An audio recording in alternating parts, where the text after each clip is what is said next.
didn't tell you not to associate with him. I'm just being general. I'm just giving generalities. Okay, because there are other people and things like that. So, are you referring to what I said about? Are you referring to what I said about those people who openly are slandering and defaming and engaging in stalking of me, and that I'm drawing a line in the sand that my fellow Christian apologists who go out of their way to interact with these stalkers and these public slanderers? Are you referring to that? This conversation might be better to have in a private room. Yeah, I agree. But you see, this is where you know who your true friends are. Okay. I don't think you should do that, Darth.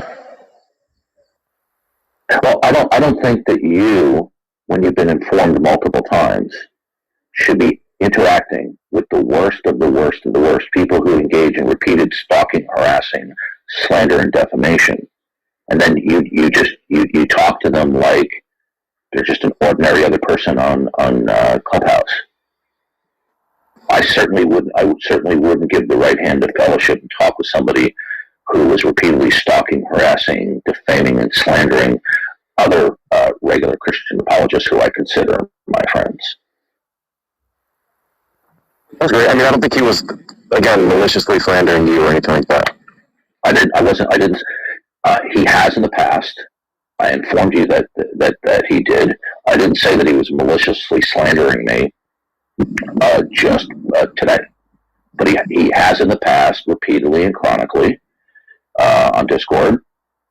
And the first time he shows up and he pops into a room, he immediately goes into a slanderous diatribe. Again, and when I say slanderous, I mean that.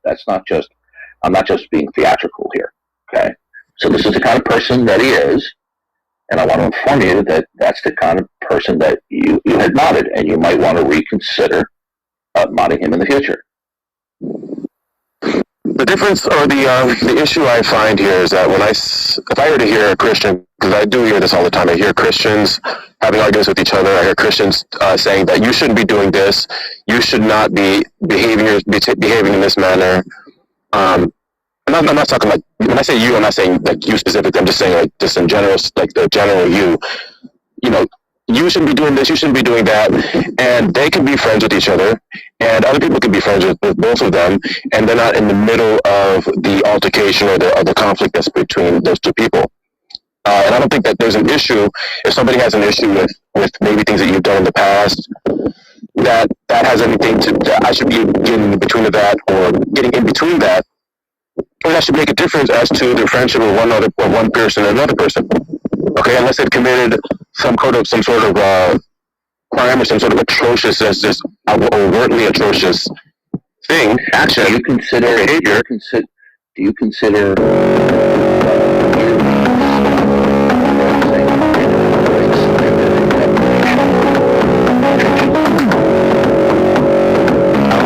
defamation and stalking? Yeah, I do. Mm-hmm. Okay.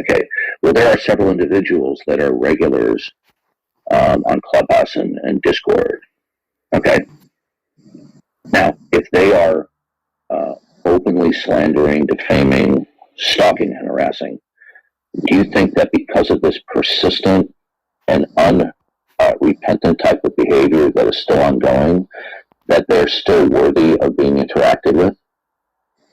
Yeah, I mean, there are people who I don't talk to on Clubhouse, and there are people who I do talk to, and then there's an overlap. I said, worthy of being conversed with when they do that to a fellow Christian. No, I don't talk to those kind of people, no. Okay. No, the thing is that I don't consider. So you don't interact with these people, a godless girl or Tom Rabbit? I don't make a habit of it. I've talked to them in the past. Like, I don't think that automatically means I can't ever. Have you talked with them recently? Not in the past few months. Not to my right mind. Have you talked with Tom Rabbit recently? No. Okay. Like months ago, I did. But even if I talk to him once every few months, I don't think there's an issue with me having, even if that's what he's done, just for the conversation. I don't think that completely disqualifies me from ever having a conversation. Okay. Well, now. Okay, you just explained to me, what your standards are. Okay, welcome to my block list. See you later. That's fine. See you later, alligator.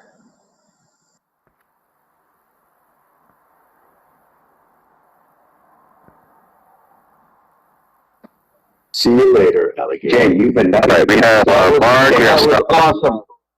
Yeah, I agree with you almost nothing, Jay. But man, you've been nothing but nice to Darth, and that's just crazy. I sorry, I can't say anything other than that. It's just crazy and deranged. Maybe that's psychoanalyzing, but man, Yeah, I didn't like it. I told him. He said like it tells you who your room is. I was like, no, you shouldn't be saying that kind of thing, right? What about what he's doing there? He's trying to control who you talk to based on his Exactly. stuff. Yeah. Exactly. And I told him, you don't say that. Do not. Don't do it. Don't do that kind of thing, because then that doesn't make you look good. It's not a good look at all. Just warned him. Do not do that. I think the problem that kind of arises from those types of scenarios is that, let's say that, one person has a problem with another person, and I come and I burn a bridge with that person. Person A is my friend, person B is my friend, and person A has a problem with person B, and person A tells me to throw person B under the bus, or, disassociate with them or whatever, and I do that. But then person A and person B reconcile, and now person B is looking at me like I'm the bad guy for throwing them under the bus for person A. You see, I'll agree that it's not the best way. It's not the best way to do this. Now, that doesn't mean that if person B is, has a history of, speaking. And I had to Schofield that time. I said, well, not the commentaries. I said, I don't believe everything's perfect. Well, you don't believe the word of God. And then I used to get berated. Robin. They didn't even give me a chance. So I used to be called a... Who did Jay Robin block? No one. Darth blocks Jay Robin. Oh, G.I. Jew. G.I. Yeah, G.I. Jew, Jesus. Wait, Tom? All right. Hey Tom, Yes. I had to take a call when you started that clip. I was wondering, is that clip online at all, or is that not uploaded? No, but I'll upload it today. Oh, okay.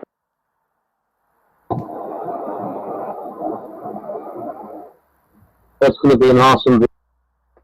Jay Robin. Please, I need you to use the broken heart emoji. And it needs some kind of public domain love song at the Yeah, like the emoji with like the heart broken in two pieces. I need that. No, you gotta make it Bachelor style and say that Jay Robin didn't get the rose this week from Darth.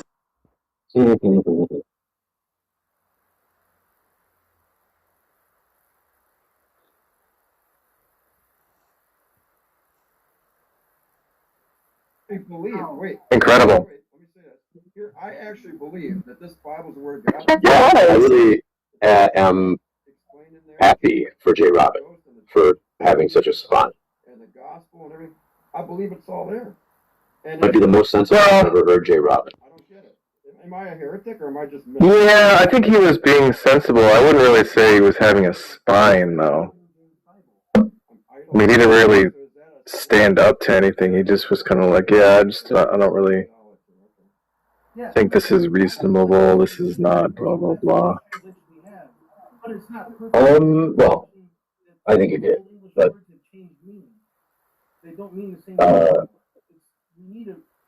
how can anybody succumb to that? Like, it just means that every time you have a conversation with somebody that Darth doesn't like, he's just going to admonish you and be like, well, why are you talking to that person? It's going to happen every day. Like, you can't reasonably submit to that.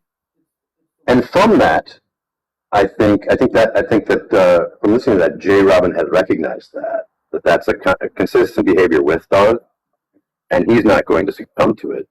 And I think he actually interacted with Darth the right way. Not being antagonistic, but being standing his ground, and not giving in to the the narcissist, which is impressive, actually. If J. Robin gets blocked, like, I mean, we just don't have confirmation, but how could it possibly be the case that Veckel's not blocked right now? How could that possibly That's what I said. be the case?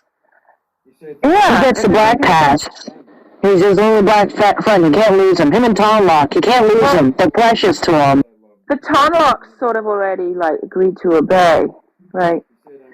I thought he did anyway. But I just think J. Robin has realized that Darth doesn't have the clout he used to have.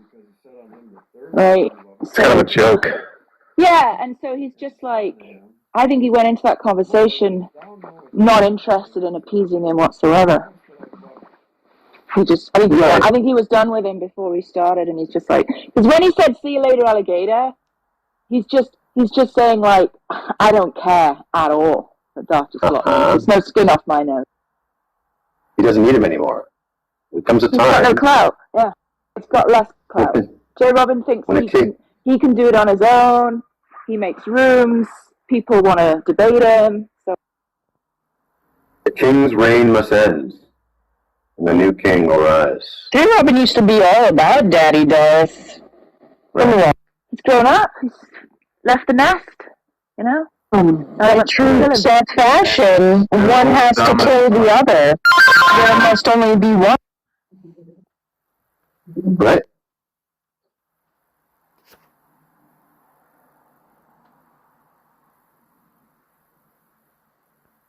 I feel like I've asked J. Robin the question, do you think Darth is your friend?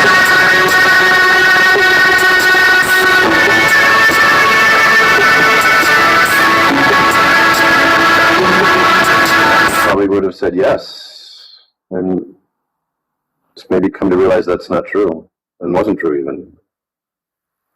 I also think. Yeah, Holmes. Oh. Holmes is right. Derek will never falter. J. Robin is sick of being held responsible for Darth. He expressed that because a lot of people are like, how come you hang out with Darth? He's so bad. And I just think he's sick of people asking him that. He wants to be his own man. He doesn't want to be accountable for Darth's bad behavior anymore. Yeah, if you're a Darth minion, there's a lot of baggage that comes along with it, right? You're gonna be responsible for a lot of this stuff, even if you're just even in the room, right? It's just like an implicit sort of sign off on what goes on in there. I wonder if the Veckel racism videos fueled any of this. Yeah, I think so. Yeah. How many of you have had to, take the heat for something that was clearly Tom's fault? Exactly. Right? Yeah. It's annoying. The other way around. It's annoying. Right. They're like Tom's misbehaving children. They get him in trouble all the time. Let's go to PTA. Oh, it's like, how come you let Tom do that with other people in the room? You're a mod, blah, blah, blah. It's annoying, yeah. That's why he wanted to just be like, am I your man? When's the last time you talked to Tom Rabbit? Have you? Were you or have you ever been? Friends with Tom Rabbit? Are you or have you ever been? I'm trying to do the comedy. A member of the Communist Party, Very right? good, very good. Right? For some reason, me and J. Robin still follow each other. I just pinged him. Nice. Yes. Yeah, you are the J. Robin whisperer.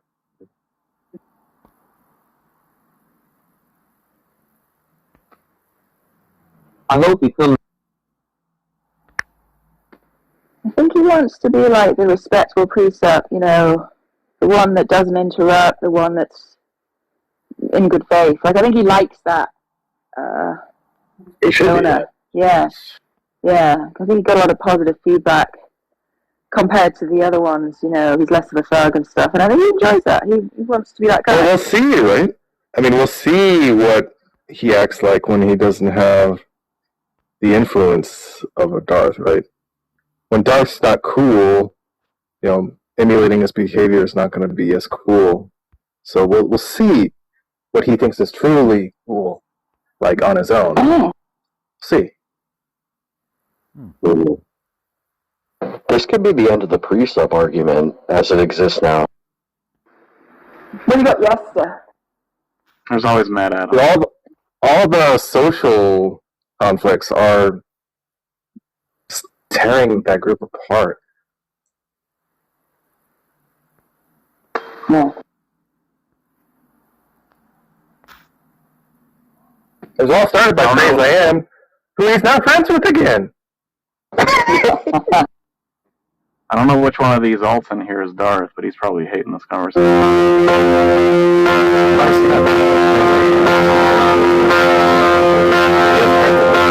They made up.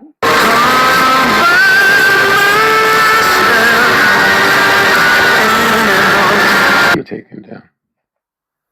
Well, that was mentioned. We don't really know, and we don't even have an update on that. So I thought that was all speculation.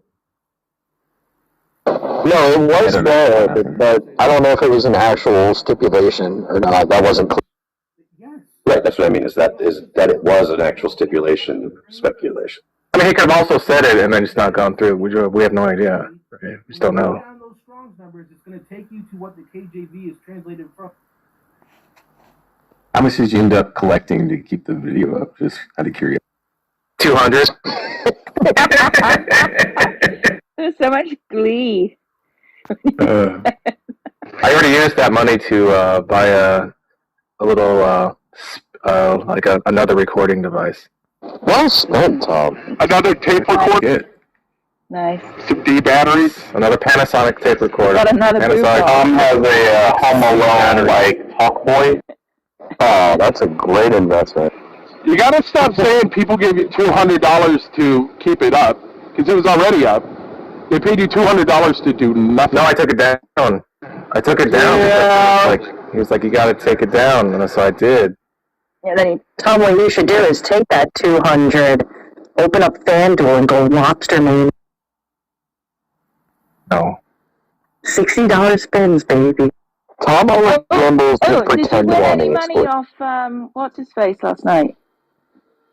The giveaway, the poker guy. Oh. No. I checked it. I didn't. But double check. I don't think so. Oh, You played Lobster Mania for $60 a spin? oh no. Are we doing that? I do. Don't give John the URL. Download FanDuel.com. FanDuel, the app. It's an application. Well, you don't even do that in the you don't even do that in the casino? No, I do it on my phone. Wow. So then I'll take you when you do it. Fucking clown catching somebody after he plays blackjack or whatever for fucking 20 hours. That game is 15 lines, and so you're betting $4 on a $1 slot, 4 bets on a max line. Yep, $60 spin. Right. Hell yeah. What do you think those payouts are, John? I know what those payouts are, but what I'm saying is that's really, if you're gonna do that, you'll get like suites and stuff like that in casinos. I don't know why you would do it. No, I don't want to do this bullshit about your fucking like comp bullshit and like Wait, but John, I connected to casinos in my area. I get comped rooms from Bodega and from Harris all the time playing these games. Well, it's Caesars now. I used to be a diamond card there, and like I don't care about your like fucking poker elite is like your comp bullshit, John. Like, well, you're gonna go on and on about the this Diamond shit. Lounge is awesome, Tom. It's worth. See what I mean? The real gamble he's playing is with his.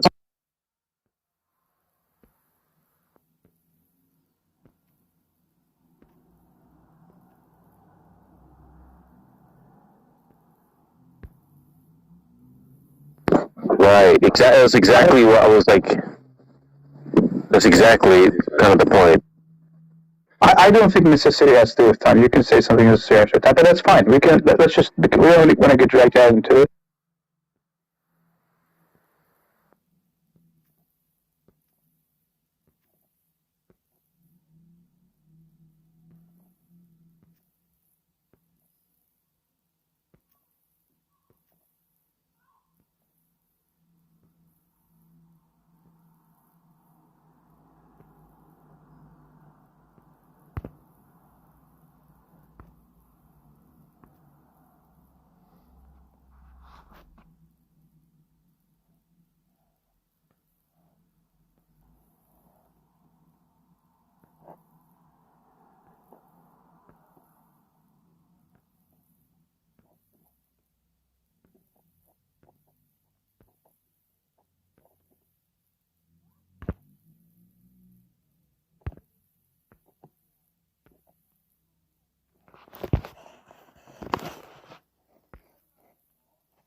No, I wasn't aware of that. No, it was a G.I. Jew. Oh, it was a G.I. Jew.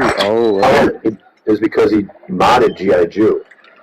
I thought he was No, that's not right either. Look, G.I. Jew just like fucking talk shit about him. Says he's a narcissist, blah, blah, blah. That's it. Like that and the other activities. That's it.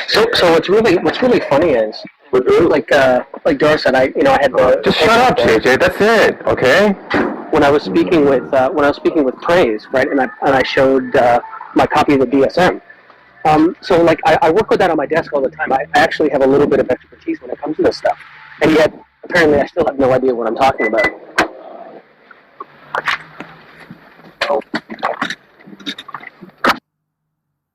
I would need a DSM for that.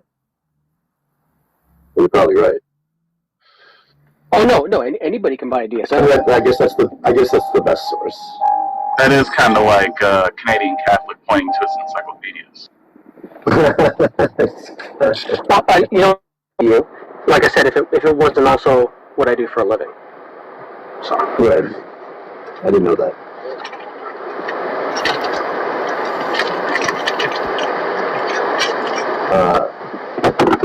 I didn't, and you talked to Praise I Am about this.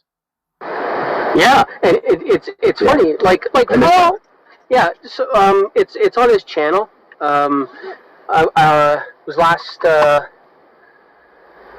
last Saturday afternoon. So not this past Saturday, but the Saturday before. Yeah, I heard something about it. Yeah. We went, like, I went and had a chat with him, and it was actually to talk about something completely different. But we started out the conversation because I wanted to kind of clear the air, because I opened up YouTube and I saw that Jeff Trimble was in Praise's room trying to have a discussion with him, and I felt like Jeff and Praise were talking past each other. So I went and I jumped into the room really quick, and I didn't see that Ding Dong was there. And so then I was like, fuck, and of course he jumped on me right away, because that's what he does. I think he's actually obsessed with me. I'm not sure why, I'm not that good looking. But, he said, he started asking me a bunch of questions. And I'm like, what I said to him was basically, you can go back to being the center of attention in just a second. I didn't come in to talk to you. And of course he kept on talking. And so Praise was, at that point, was kind of being the good little lapdog. And he moved me backstage, and I just sent him a message saying, I'm out, I'm not going to talk to this guy. I came in for a specific reason, and I left. So then when Praise and I made the arrangement to actually get together and have a talk, it was about something completely different. But the last couple of minutes, I said, look, I just wanted to clear the air. And I apologized to him for, basically yelling on his stream was basically the gist of it. And then he, I made a couple of points about Praise and the stuff that he had mentioned about Ding Dong being a malignant narcissist, which, and again, it's thoroughly unethical to do any type of diagnosis when you're not actually in person. So I said on the stream with Praise, I'm like, it's very unethical to do this. I'm not hanging a diagnosis on him, but he does tick all of these boxes. And then I elaborated a little bit. I said, typically people with NPD also suffer from very low self-esteem. And that is true. And I said that very specifically because I knew Ding Dong would listen to it, and I knew his head would explode because of it. But that's where I get that. I had like a little bit of fun with that. And then Praise and I went on to talk about other stuff. So yeah, anyway, that's it. You can find it on Praise's channel if you're interested in listening to it. Were they Jews? Were they originally Jews? They just spread out. I mean, if you're an African American, a black guy, right, whatever, in the U.S. and you speak American, you don't speak, Ghana or whatever. Yeah, I heard that happened. I just didn't realize it was with you. You came from there a long time ago. Your family, and they speak Swahili or some other language. As I recall, he you call yourself an African American, but maybe something like a covert narcissist also. then it says down here proselytes. And I don't understand if there's any Jews and proselytes. how that works as far as overlap of. So there are. It kind of depends where you look, but there are 9 traits that fall under narcissistic personality disorder, and and there's and there's also comorbidity factors and things like Right. that. So not everyone will have all 9, and they can still be narcissistic, right? Unfortunately for our friend, like I said to Praise, he ticks every damn box. Yeah. And so, but it's still unethical for me to say, Darth, you are a narcissist. Now, would I say that, kind of like in passing? Sure, Darth's a narcissist. It doesn't take a fucking scientist to figure that out. All you have to do is listen to him. It's me. Enough about me. What do you think about me? And he has to be the center of attention, and so on and so forth. We don't need to go into more detail about that. But yeah, Praise had a couple of videos up talking about all these. He was talking about Ding Dong and Kenny Rhodes and a couple of other people, and he was going through the traits of NPD and then basically ticking the boxes and saying, okay, trying to figure out who's the most narcissistic. And so that's where he came up with covert narcissistic disorder and kind of these other things. Oh, Praise did too? He went over all the other types, okay. Yeah, he went over a bunch of them, and when I was on the stream with him, I said, you've already gone over these. There's no need to rehash it, because I didn't want to cross into that kind of, cross that barrier of ethics, where I'm laying a diagnosis on someone. So that's that. Yeah, you should be careful with that. I can say whatever I want in a non-professional. Almost anything.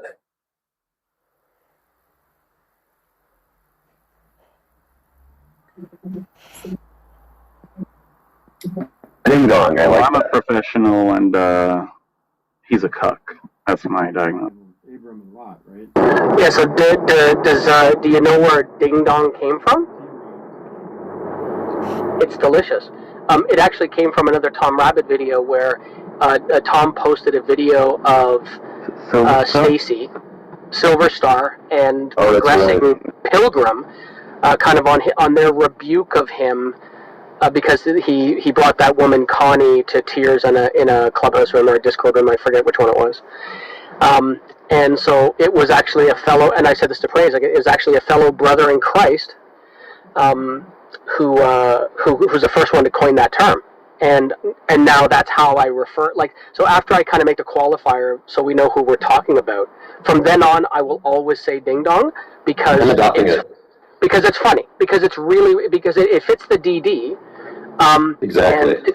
But the other thing is, so, I'm a 51-year-old child, and I love Star Wars, and Darth Vader's my favorite.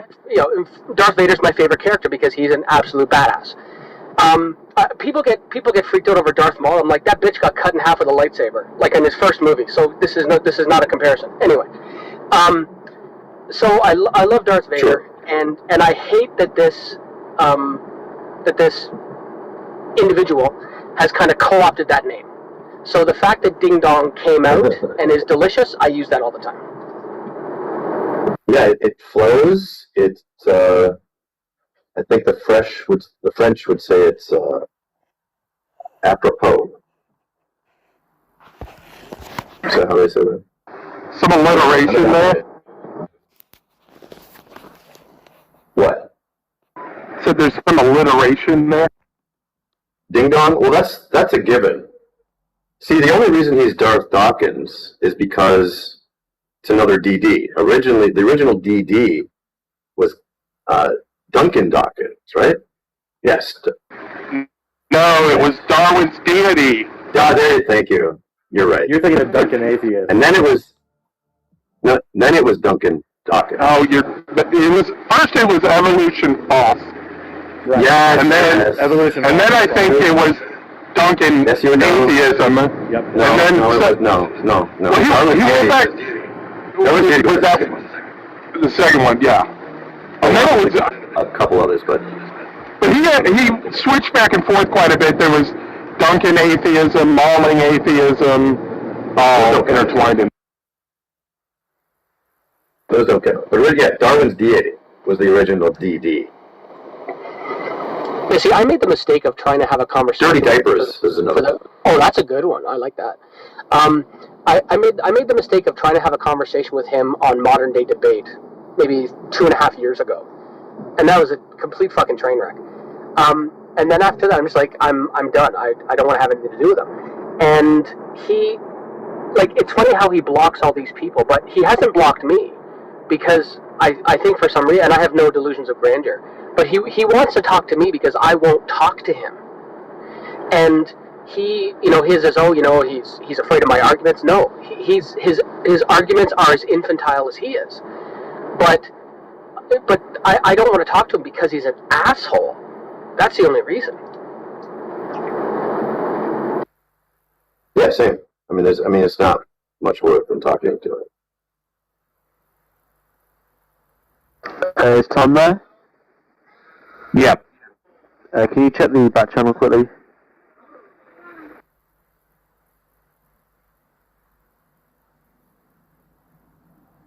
It's in the group chat. There is no such mix. Oh, there's no mix? Oh, okay. Because he's asking to go in a private room with him.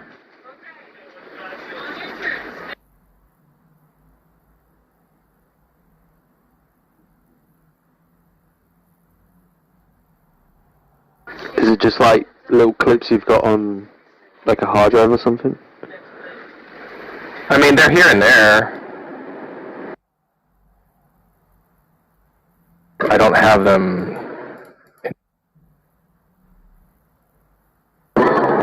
Is it true, Tom? I heard you mention a second ago that Praise and Ding Dong have made up. Is that true? I didn't hear about this. That's correct. Oh, Praise. I want to like him so much, but he makes it hard.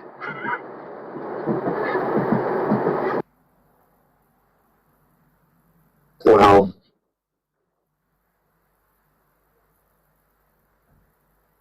I don't think it would take much for you to swing him back again. So it's funny because I've spoken with Praise a lot. We did on a debate. I don't like the word debate, but we had a discussion on Donnie standing for Truth's channel last year or something on morality. And after we were done, Praise and I were talking for close to an hour after that.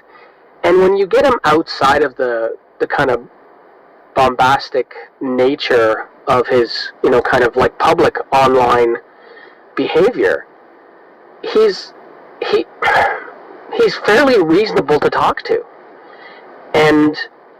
but I don't understand how he can just keep going back and forth. He did the same thing with Smokey Saint a bunch of times, and the same thing with what's that other guy, the guy with the ponytail, Kenny Rhodes, yeah. Like I said, I've had discussions with him, and I wish he wouldn't flip-flop so much. Just have the courage of your convictions and stick with it. I don't think he can help it. It's not only about courage. You know how they say that there's some people that, maybe most people, can be hypnotized, but a bunch of people can't. You either can be or can't be. Yeah, maybe that's fair. It just seems people who are suggestive. I think he's one of those people. Oh, you mean impressionable? Suggestible. Yeah. Suggestible. Impressionable? Yeah. Yeah, I think that may be the case. Yeah. And, I mean, Praise isn't innocent. I mean, he's done some pretty outlandish shit online. But he's always been really decent with me. And I try to judge people by those interactions. Sure. I was just in a room with J. Robin, G.I. Jew, some random Christian, and Brody. And Brody's like, can I LARP as a precept? And talk to Murphy. Yeah. Just don't know why atheists can go in and LARP as a precept when you actually have a precept right there. It just seems crazy. But anyway, Murphy was, I guess he was just doing his own version of precept. Those guys. I did catch Darth Dawkins lying, actually, when he was in the recording of him talking to Praise. And I can prove that. Hold on a second. Let me try and find out. So that means he's going to be worse than a child rapist? Yeah. Oh shit. Does anyone know if an apology escaped his lips to Praise for going on his blocking crusade? I doubt that. There's no way. I think it's probably the other way around. Praise will probably have to apologize to him. Well, no, and I say that sir, that was more rhetorical because the Ding Dong don't apologize for nothing. So too much. And now you're telling me to. Hey, did you hear what Rhodey was talking about? But it's really not, because Erasmus used all these other manuscripts to write. No, I just left. I just don't enjoy atheists white knighting the fist with bad arguments, trying to make them better. I don't understand the point of that. Oh, I don't know. Well, what I That's heard what he was, was trying to do. That's what he said he what I would. heard was Rhodey was challenging the God lying only one time and whether or not you could have intelligibility. No, he was putting forth that argument. He was saying you can't, right? He literally said, "I want to LARP," right? So he's not challenging precept. He's LARPing for precept. It didn't sound like it. Maybe I just. Well, maybe he just used the word wrong then, but he did say he wanted to LARP as a way of entering the conversation. Sure.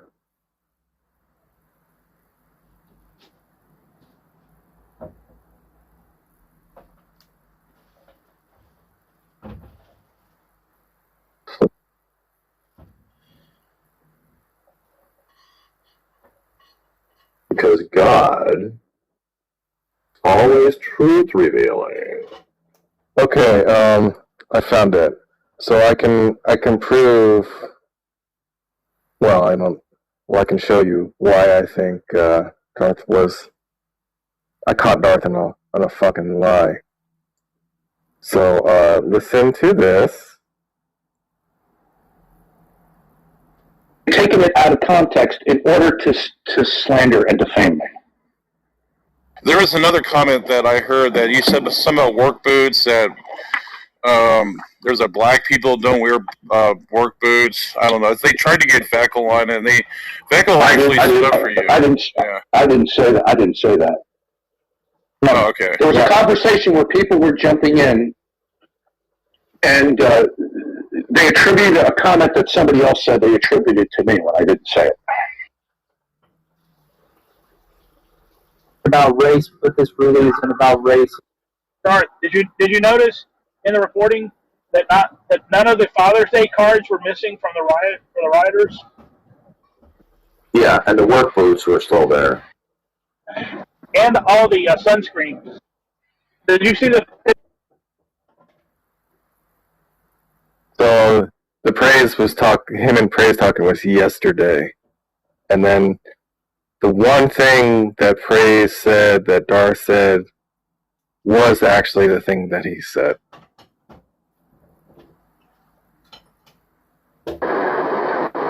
Yeah, but you're a filthy heathen, Tom, and all Ding Dong has to do is admit he was wrong and repent, and everything's good. You're still going to hell. This is why keeping track of all this stuff or just recording it is good, because if there was no recording, he could just say, "I never said that. I never said the work boots thing." He could just say that, and that would be like, it's just his word against mine, and. But Tom, he does just deny it. It doesn't matter whether you have a recording or not. He does just deny it. Oh, well, he's gonna. Well, that's fine. But look, I'm saying I have something to show. It's not just about Darth, right? He can deny it, and in the face of blatant evidence if he wants. But everyone here heard it, right? Everyone here heard it. Right. I just think it's funny that no matter what, his behavior doesn't change, even if there's a chance of him being held accountable. And it never happens either. What is this, Matt Adams? Tom, how do you know he really meant it work boots. What the fuck? What does that sentence even mean, man? Yeah, what if he didn't mean it, Tom? What if he didn't mean it? How do you know he really meant it work boots? Oh, you think when they were talking about the black looters and they said the work boots are all there, you thought he meant like the like unemployment applications? Is that what you thought? Because remember, Ding Dong is not racist, right? He said so.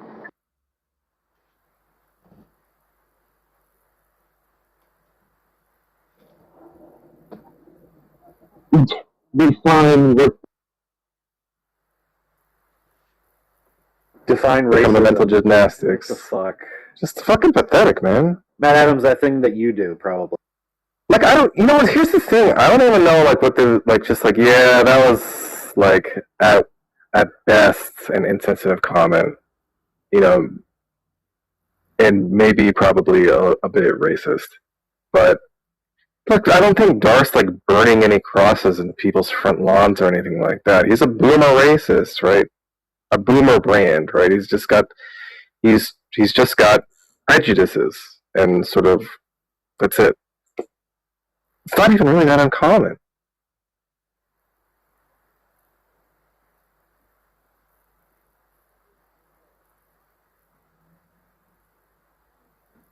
It's just a bad look when you're like, well, he might have meant something different by work boots.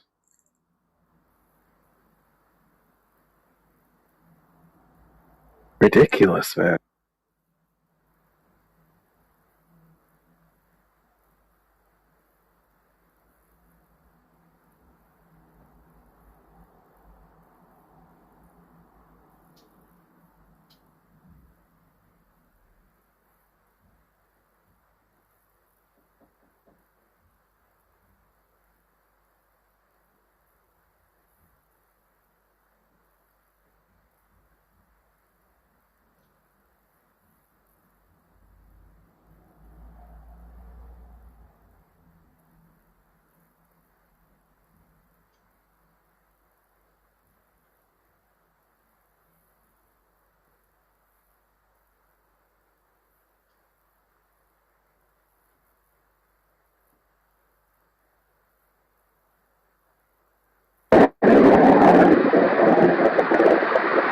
You guys, I gotta bail.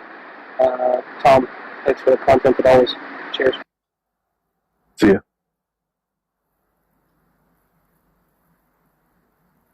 That last one, that's a meditation problem. What? You cut out.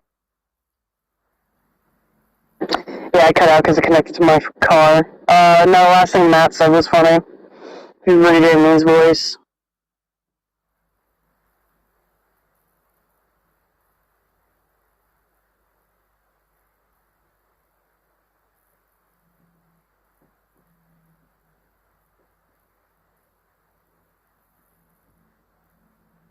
If you're just going to continue, either declare that you're serious or declare that you're just joking around.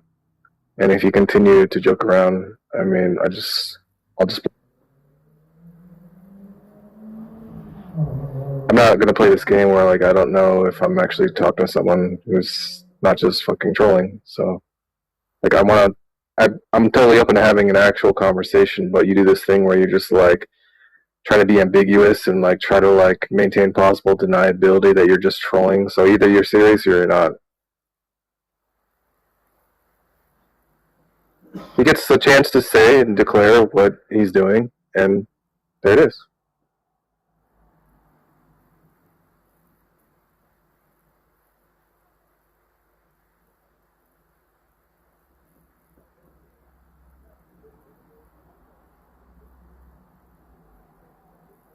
You're just trying to make some general statement about it. We're talking about a specific instance about the work boots.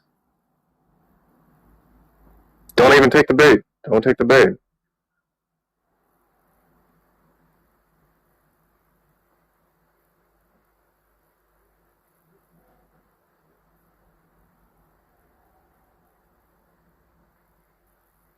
what's the interpretation of the work boots then?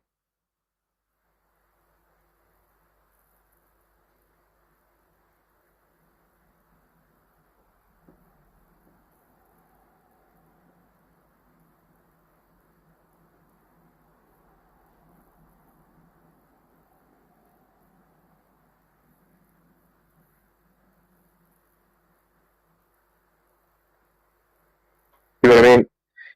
Guys, don't take the bait. Once you start, this is something you guys all have to learn. Just stay focused. Anything that you say, like all the stuff that you're down, like, who says that? No one says that. He's now just gonna follow that. See how he's following you instead of following my question? Right? He's trying to avoid supporting this thing about this interpretation about the work boots. Don't give it to him. Then we don't have to deal with this nonsense, right? Who wants to deal with the bullshit? Even Matt Adams doesn't understand what he's talking about. Okay, Matt, I'm going to give you one opportunity. What's the proper interpretation of the work boots?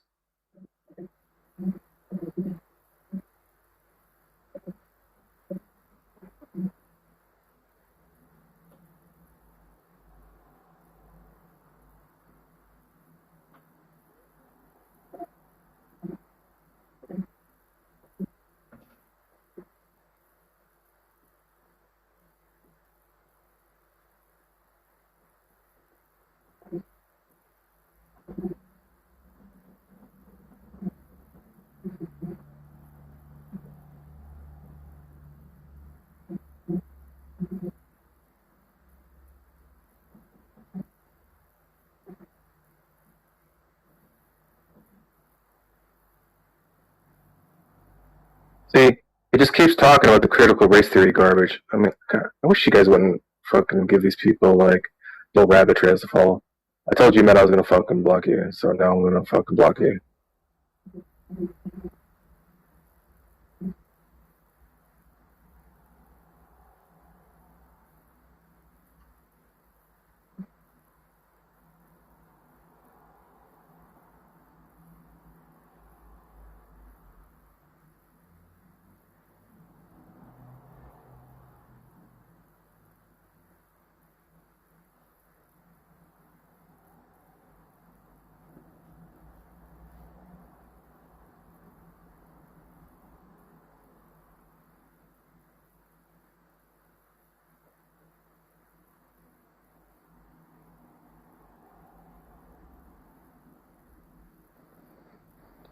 Is everyone quiet?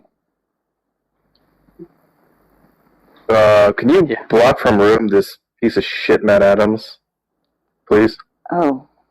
Okay. What are you doing now? Is he on stage? Oh, there he is. Okay. Yeah, get the fuck out of here. Okay. Why? Actually, it wasn't clear. I said, answer the question or else I'm gonna block you from the fucking room. Yeah, as if he doesn't. Why? Yeah. Fucking dishonest piece of shit. He's sitting there in the chat saying that, we're misinterpreting what Dar says by work boots. I asked him what the interpretation is that's correct, and he wants to drone on about critical race theory. So he can fuck off. I told him if he didn't answer the fucking question, I was gonna block him from the fucking room. I mean, even John thought that was, quote unquote, obviously racist. Matt seems to think saying critical race theory is some sort of gotcha moment, something. Well, he's studying up on the history of it. That's what he wants. But no one gives a shit about. No one gives a shit about it, right? You don't have to. What does that have to do with the interpretation of work boots? It's got nothing to do with it. He probably thinks it's all political. Yeah, whatever. Stop white knighting him. Anyway, Rhodey, did you want to carry on your conversation? No, I just wanted to temporarily laugh. I don't really care about that too much. Temporarily LARP. Yeah, I don't like the LARPing. Yeah, LARPing's usually garbage. Well, but I'm saying that I'm LARPing. I'm informing all that I'm LARPing. The same as playing devil's advocate, right? Yeah, I don't like that either. It's bullshit. Do you think it's a bad argument? I don't understand. Like, do you think precept's a good argument? Or do you think, like, you could do it better? Or I don't know, like, what the idea was. Wait a second. No, wait a second. First of all, I can definitely do it better than, like, all the precepts. All right. But I don't care about that too much. Yeah, no, it's a bad argument. Well, I don't understand. There was no difference. I don't see the difference pointed out. You said something like, let me just repeat what you said, so just to make sure I understand.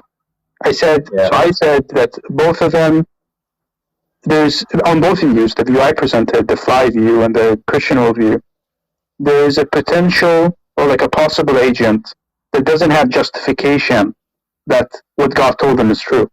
And your response to that was... No, I didn't say that. Oh, sorry, you said that. Continue. Yeah, I said that. And then your response is, well, no, for the Christian, and I gave the example of the Christian. I said, well, the Christian, God reveals something to them, but they don't know that God is always truth revealing.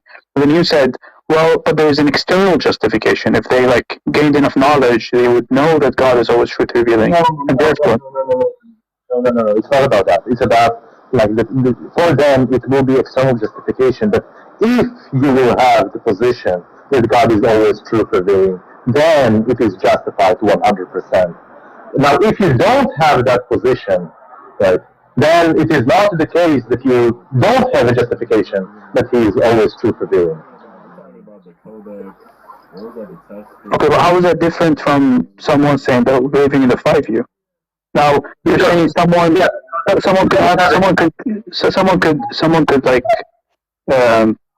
could just like God reveals something to them and they don't know if it's a lie or true. But I could just say, like, if they had the position that God can always lie about can only lie about the flies, then they would have justification. Yeah, that's correct, right? But the point here is that it is also possible for him not to have that, and will be totally justified, right, under their view, to doubt all the propositions that God gave.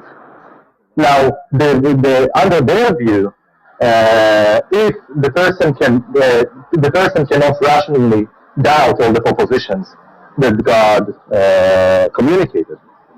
Now, under your view, it is possible to doubt all the propositions that God communicated. And if that's correct, then it is possible, there is a possible agent that can doubt all the propositions. And and that entails under their view that knowledge is impossible because they are infallibilists about it. Okay, so let me just try to understand what you're saying. So you're saying something like, under the view of the Christian that doesn't know that God is always truth revealing. So someone who believes just in an agent, they don't know that He's always truth revealing. They have no idea. Well, that wasn't communicated to them, and He tells them the sun is hot or something. You're saying it's not possible for that agent to doubt that God is lying about it? No, he cannot rationally doubt that. He can doubt that. Everyone can doubt whatever they want, but he cannot rationally doubt that. What does that mean, rationally doubt? I don't understand. Well, rationally, under their view, something that doesn't raises the probability to 100. So they cannot have something that raises the probability to 100 that God can lie. Well, hold on. We're not talking about can lie. We're talking about specifically about the proposition. In this case, the proposition is God lied to them specifically about that proposition. The earth is round or something like that. You're saying that they're not rationally justified in doubting, meaning they don't have justification that 100% He's lying about that? About the earth being like round? Okay, but that's true in my case as well, right? Like if I know that God... Hold on a second. If I know that there's a... No, but I'm a little confused. We're talking about their view, not your view right now. Under their view, there is no rational justification, right, for a possible agent to doubt that God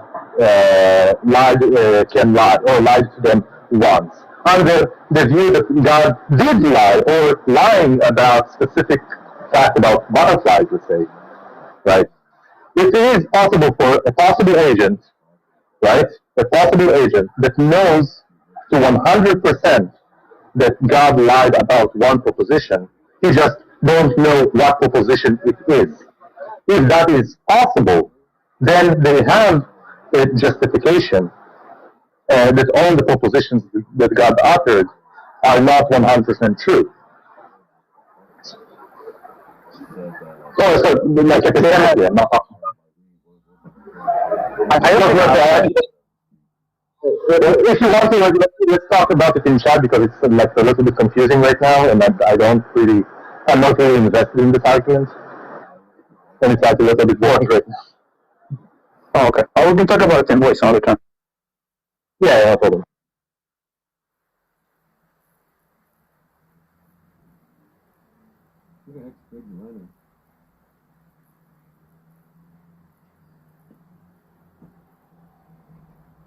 Oh, I can't believe these guys, man. They don't make any sense to me.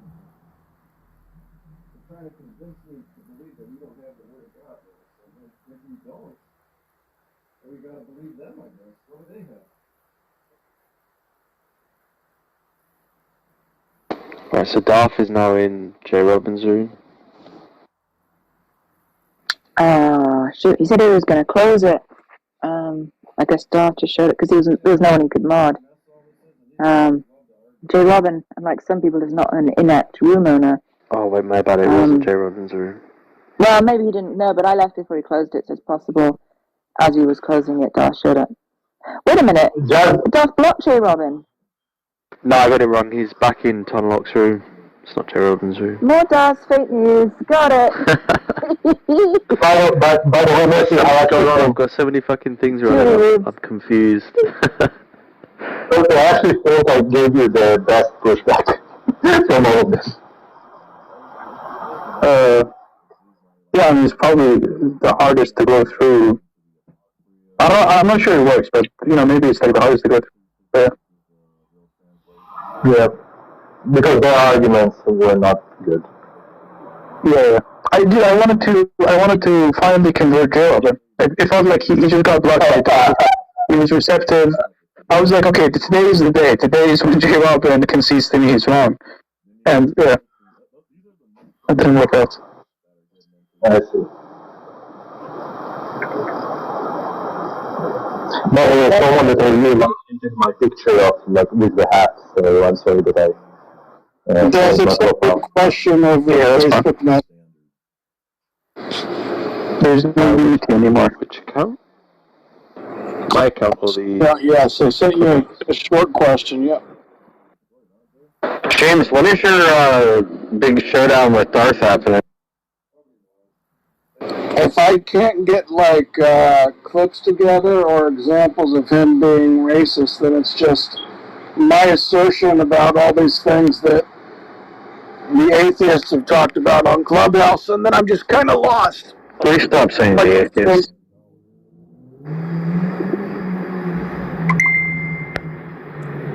So I've heard a few of the clips, but I need actual evidence. If I go there and I just be like, hey Darth, I've heard these things, I've heard a few of these things, little short clips, and I think it makes you a racist, he's gonna have pie in my face. I would rather go prepared. Well, the N-word one comes from the field trip episode that came out in, I think, 19. It's the last 5 minutes of it. Why don't you just have Tom come up as a special guest, and he can, go over it? Yeah, right. I don't think that'll happen, but... You could put on, the fake glasses and the fake nose. Hey, Jack! You know Darth! Maybe Jack could do it.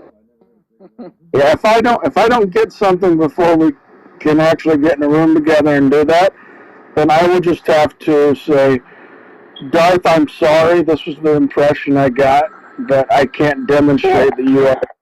Hang on, Darth, clips together. James. Darth hasn't actually denied, because John raised this with him too, right? And all you have to do is just listen to it and write it down and say, Darth, this is exactly what you said. Are you denying it? Because he knows there's a recording, right? So he can't flat out deny it. He can only deny it people who haven't heard it in the last, 10 minutes. Or like John, who was kind of wishy-washy. Well, I still already got him better rights on it. You can literally be like, you said this, and then the other person talking was, who's that horrid person? Who's the other guy talking? The guy I confronted. Not Batman, the other guy, Tim the Toolman. Tim No Regrets. There's just two of them making the jokes, right?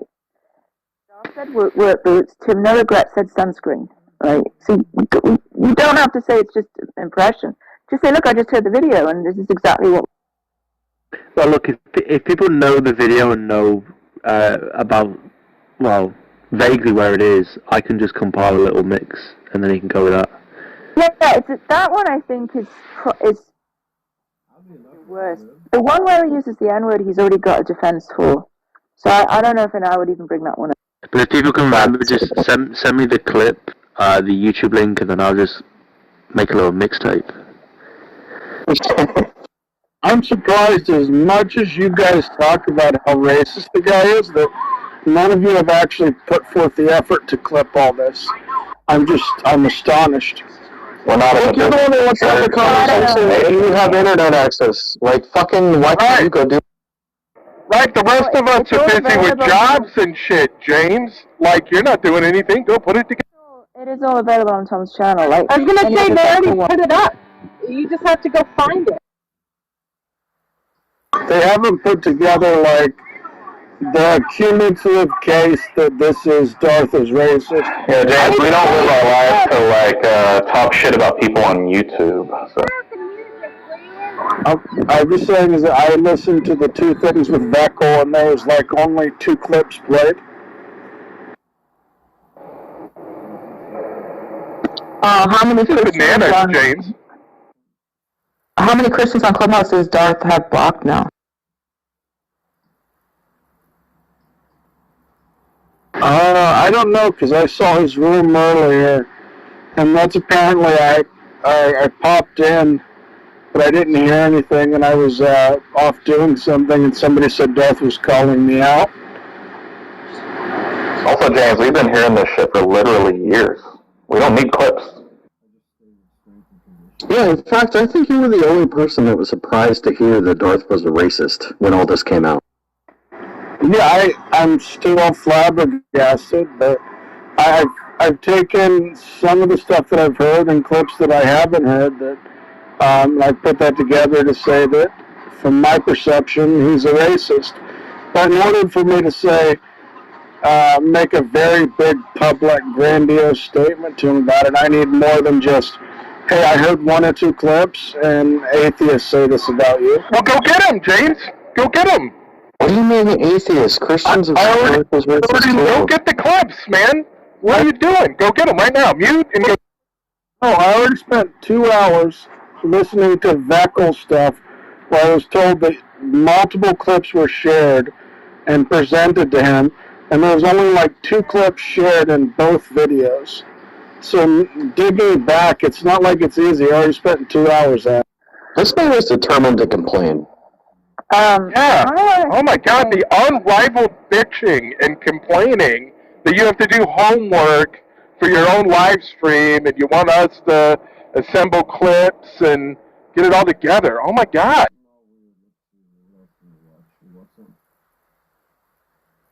Then cancel your live stream, man. If you can't, like, shoulder the work of making it happen, then cancel it.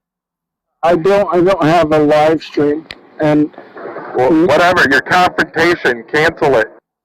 And me talking to Darth about this isn't really like something that benefits me at all. It's actually more beneficial just to ignore it and let it all go. Well, just ignore it and let it all go. Well, look, I think he's doing it to get Tom content, so let's not be too hard. Yeah, I mean, if it starts with the complaining, yeah, whatever. Like, just ignore it. Oh, who's that? Are you doing the hot girl in your profile pic thing now, Mike? That's what's his face's wife. No, we were talking about Paula Patton earlier, Robin Thicke's wife. Oh yeah, and he cheated well. Yeah, she's bad as fuck. Praise. I'll change it back to old fat black guy in a... I don't care for that. Show me a beautiful woman, I'll show you a man who's tired of fucking her. You know what that was? That was alpha behavior. Mm-hmm.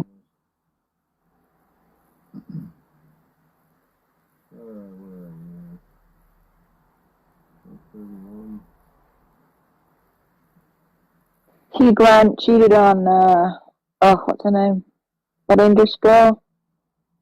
Who's in, Elizabeth Hurley. yeah, he cheated on Elizabeth Hurley with a prostitute who was not very good looking. A crackhead. But that doesn't count because Yeah. she was British. That makes her more attractive, so that does count. She's very beautiful, and I'm just saying it doesn't really matter how beautiful the partner is. If you're going to cheat, I feel like you're biased there. what? Biased to what? Well, when you said that she's English, that makes her even more attractive. I feel like that's a patently biased statement. Her accent, I think, made her more attractive. Everyone loved Elizabeth Hurley. She was very hot. No. No, she was like the it girl. No, J-Lo. Like, okay, anyway, whatever. She was when she came out with that Devil movie and a few others. For like a few years she was. I'm not saying she's a good actress. Don't get me wrong. She's just really, really good looking, and that was just an example I could think of. Say that it's not about not having a good looking. All right, that's enough of Ebenezer now. Maybe if you're writing an apology to somebody, is I apologize better or my apologies? You're writing apologies, but You better not be apologizing to Duff. You did nothing wrong. You literally took his side and chastised someone talking shit about it. this is praise behavior. This is, I think I'm going to benefit from having Darth, so I'm going to fucking suck his dick. This is gross. You didn't do anything wrong. So I'm not endorsing this apology. But you're apologizing to Dara? For what?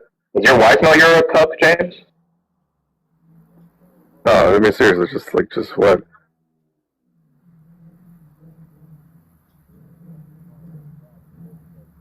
Hello?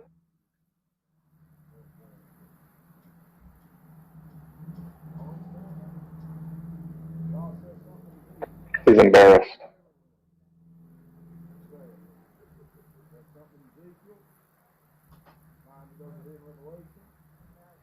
Weird.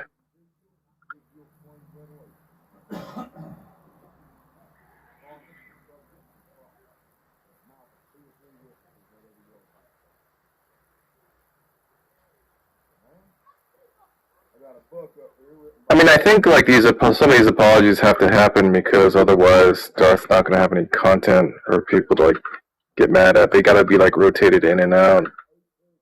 Like James is like, oh, I'm going to be rotated back in.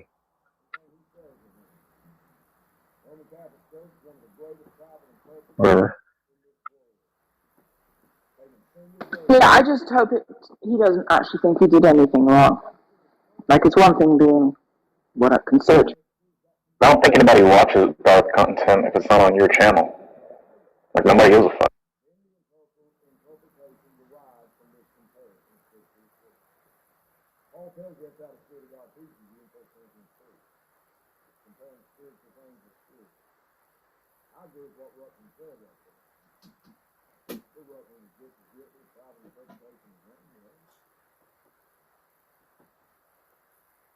You could do a John Lee apology, like,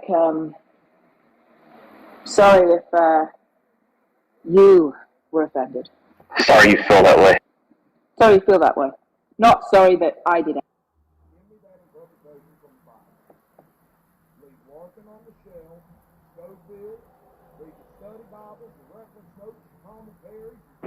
Yeah, but John Lee apologies are garbage. Yeah. You could say, the big scheme of things, this is all very trivial. Everything's pro total good. Remember. Yeah, so when you got upset this morning, it's because of the good. That's right.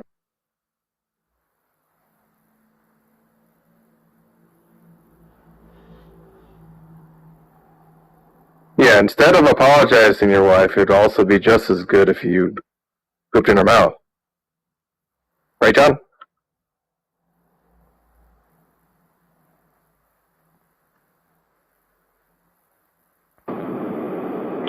No, 3 minutes ago. She went. Did you put it in her mouth?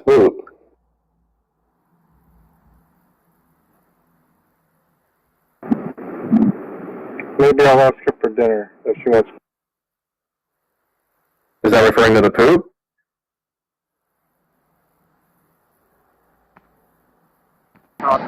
So if you do know, it's a golden opportunity. That'll make that'll. I mean, it seems like James wants to apologize more than do that. No, that's not true. He's asked numerous times all morning if somebody can give him the clips. He does not. Look, if what people are saying is true, he is currently writing an apology. So that means that Yeah, he's but that's not only really doing because he that. doesn't have the clips. That's only because he doesn't have. Well, I mean, if we gotta ask him. He's gotta actually speak in order to decipher this. Jack's right. He's been messaging me as well. Yeah, he's been asking all morning, can somebody give me the clips? And it doesn't seem like anybody was helping him, so then he was like, well, I guess I can't, make my case, so I'll have to apologize to Darth. That's kind of hilarious too, because it's so dumb though. It is hilarious, but still, we shouldn't, it's a golden opportunity for him to play all these clips of Darth being a racist and have Darth try to come up with rationalizations and argue that he's not a racist. Agreed. The two men contacted police, and the officers were quickly able to. Yeah, well, I'm not gonna be able to do that. With just like, I'll just whip it up. This is like shit that spans like years, and like it's gonna be multiple videos, and I don't even know which videos they're in and stuff like that. So yeah, but between Mo and you could probably at least name some of them, and then somebody could go through them. I've already named them. Look, I've gone over them like myself like multiple times. I mean, if I have. No, but I'm saying like Daz is saying that you'll put it together. Just tell him which videos. Well, Veckle videos, and then the rest could be in a long back catalogue, right? So it is going to take a bit of work for anyone to find those clips. It's going to take a few hours, but I don't mind. Alright, thank you, Daz. But it just if you do know the video, just send me in a message. Tommy, you recently played a few of them a couple months ago. Is there a way you can like sort your library to show like recently played videos? No. Even if it's just one or two, it's better than nothing. It's better than giving him an apology he doesn't deserve. I don't think that's an either or anyway. I don't, just because you can't produce a mixtape for the last 5 years doesn't mean you still can't make the claim. Well, I mean, it's going to be awkward for James if he's in the room with Darth and it's like, what's the That's evidence? Darth's strategy, though. That's how he deals with people who criticize him. It's probably like, I mean, you can imagine like your spouse. I'm sure this is just how he approaches like interpersonal relationships. It's like you make a criticism of him, and then he just demands like a recording or like the exact wording, or like it's like, hey, you never let me, you don't listen to me, or like, or whatever it is, you know what I mean? And then it's just like you got to come up with like on the spot the exact like instance and like the quote and everything. And if you can't do that, he just writes it off, and he just like, oh well, it looks like you fucked that up, right? That's your whole criticism is completely invalid because like, you didn't come up with an example, which is fucking bullshit, right? So look, just do the work boots one. I mean, that is literally all you need. Like, there's a video of me confronting what's his face. Oh fuck, what's his name again? Tim No Regrets. Tim No Regrets, right? And I'm pretty sure Tom cut it in with that clip, right? So just take that from that video, or Daz can, and that is the whole joke they're saying about work boots and sunscreen and shit like that. And I think that would be enough. And does that Does that have the recording where Darth says it? Yeah, it's Darth and to no regrets. Pretty sure. Okay. Yeah, that's just at the end of like the Black Lives Matter protests. It's called like Darth Goes Nuts About Protests. Yeah, but didn't you also use it when I was talking to... Right. That one you have. Right, I just genuinely think that's enough. Because the other ones, he's going to argue the toss, right? He's going to say, oh, well, I was just making fun of him, and it was the hard A, and it wasn't the... You know, that one that Aizen used. I don't think that's good enough. I don't think that's great either.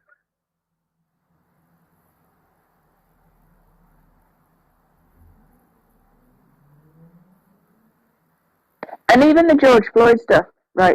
Yeah, most people would like automatically think that's racist, but he will be like, it's got nothing to do with race. I just think he's a drug addict or whatever he says. You know, he's got deniability on that one too. Well, you just take the video Tom uploaded of Haiti having that conversation. That has all that in it, doesn't it? Doesn't that have it? I think it just has the work boots joke, which is what I was talking about to know that. But I think that's the strongest. Yeah, I mean, like, look, we've talked to like Veckel like 3 different times for like hours at length, and I go through a lot of them with him, right? That's what I was annoyed about. Is like James could clearly go and figure this out for himself. Like, I don't know why he's making it this big thing where everybody. He's asking for like the examples in which he heard and was convinced by. I mean, like, I don't. Well, I just think probably it was listening to the Veckel videos that convinced you, James, right? I would just listen to them again. Because I think that the damning stuff is there. So there's like 2. I mean, the best stuff is probably the fact that over a period of years, it's only been the case when he's talking to young black males that he asks them what it's like growing up without a father. The work boots thing is also pretty fucking damning. The fact that he's also been like pro every single cop versus black man ever that's been publicized is pretty fucking weird. I mean, I've already gone over this like a million times before. I'm getting annoyed having to like.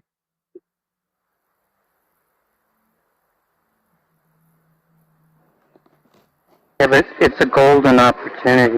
Yeah, well, maybe you can take it offline. I'm not even sure James can hear this.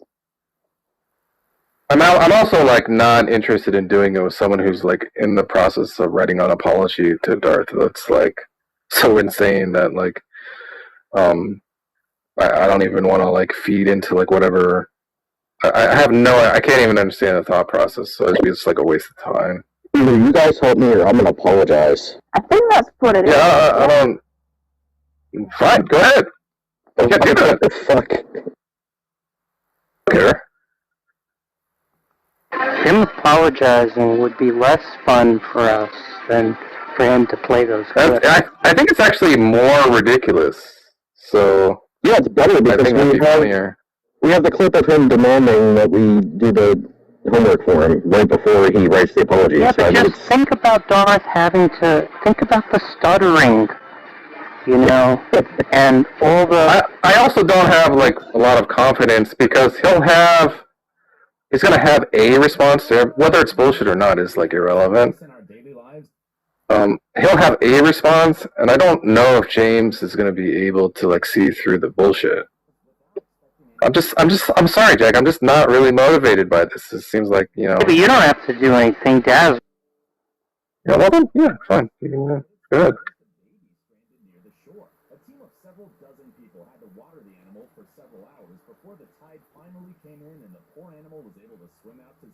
The point is, after he's given the rationalizations, even if James isn't up to the task to like poke the holes that need to be poked through them, the point is that's just going to lead to the next video, right? Where people say, well, this is what you said, and I didn't feel like James, gave you the right pushback on this. Yes.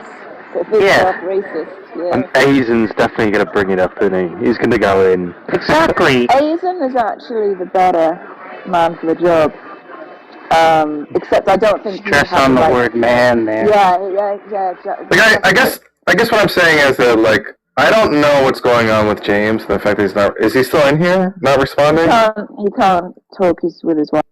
Yeah, but he could just say in the chat yes or no instead of saying, like, typing in chat. Like, I want to deal with this, like, bullshit where it's just like the Matt Adams crap, or just like say this, and then I know what's going on. I'm completely in the dark, you know. It's just like, So Daz is gonna do it. I do need to If he just goes to the Veckel, if you just go through the Veckel video, I agree. I think that's that's enough. Yeah.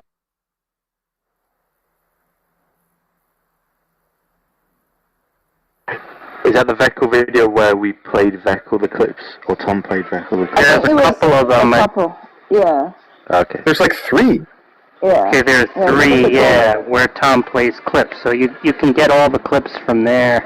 It's gonna be so hilarious. It's probably gonna take me a few hours, so just sit back. It probably shouldn't take you that long. I'm kind of watching football at the minute, so. Oh, if you're watching football, yeah. Who's playing, Daz? Liverpool and your hometown Newcastle. Ooh, who's winning? This just started. No. It's not for nothing that Haiti is called a soccer mom. Ah, fuck. Yeah, it's actually fallacious. In the sense that it's a lie. You know, that's funny. That's what Darth Dawkins, he uses fallacious to mean false. Ah, fuck. I like the fact that you do that, but I think the reason why you do it is because the word phallus is in there. Yeah, okay, so I'm both sex obsessed and dumb. That was good, getting both of those in one comment. I wouldn't say you're dumb, you're very talkative.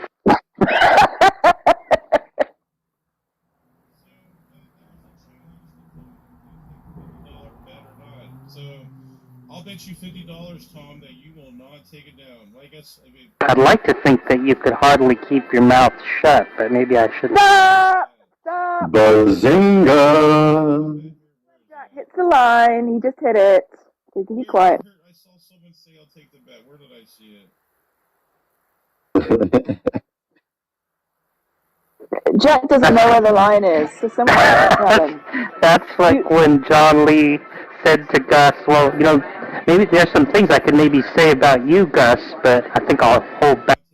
No, but you actually said it, so it's not quite as... Yeah. Oh, that's so you're doing that right now? See that, John? See that? How about 75? I think John probably regretted saying that, because Gus, like, mercilessly attacked him about it for weeks. That's true. I like to bring it up.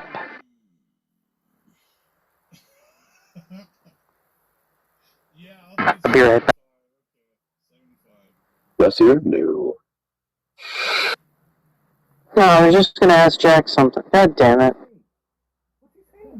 If I'm here just to have fun, I don't have to take anything seriously if I just, No, like, Jack is not a master edging the line. Jack has no idea where the line is. Someone has to just tell him, you just hit it.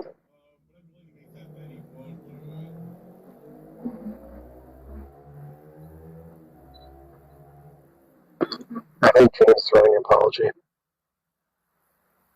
We're just gonna have to wait for him to come back. He could be finding the clips. Could be. I'm just kidding, he wrote something in the chat.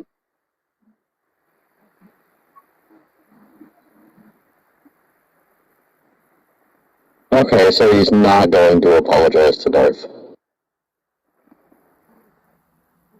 Who was the apology to? No, I'm curious.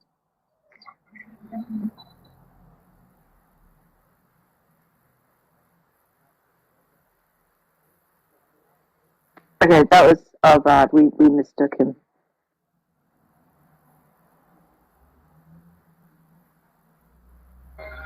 Anybody else using an Android having the screen refresh on the app every few seconds? Oh my god, I thought it was me.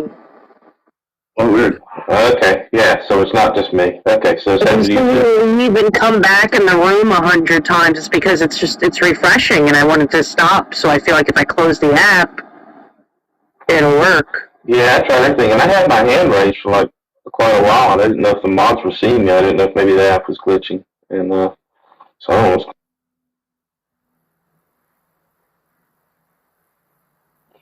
Of course, maybe the mods just didn't need me on stage. There is actually a troubleshoot for that. It's called an iPhone.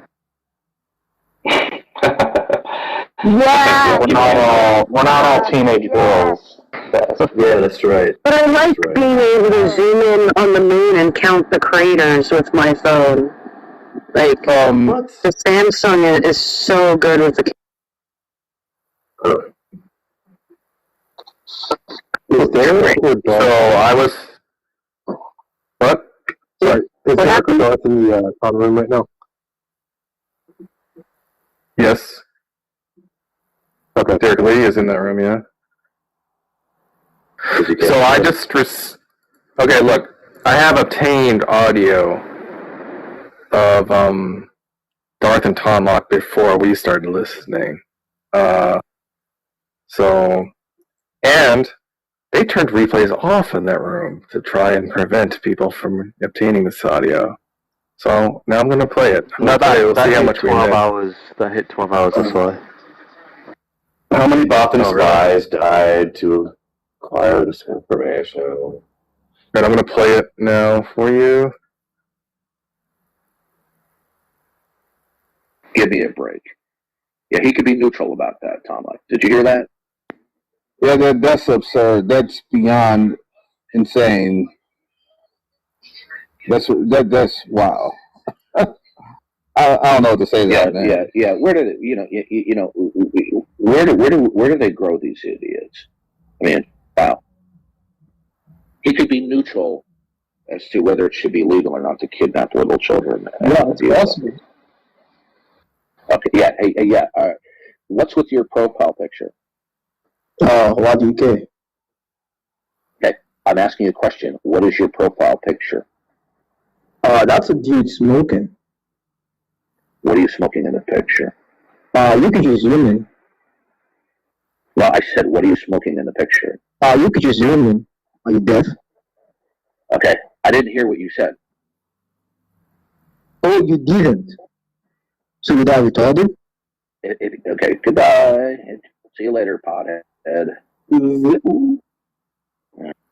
Man, where do we get? See, we can't get. We can hardly get any few intelligent-minded people. You know, we get these morons. Time and time again, it's the same crap for one moron after another. Perhaps, you know, they have no one to blame but themselves. Making you laugh. Look, when they spew just absolute, they did willful stupidity. In most situations, yeah, go ahead. Corrupt people or don't let them. Okay.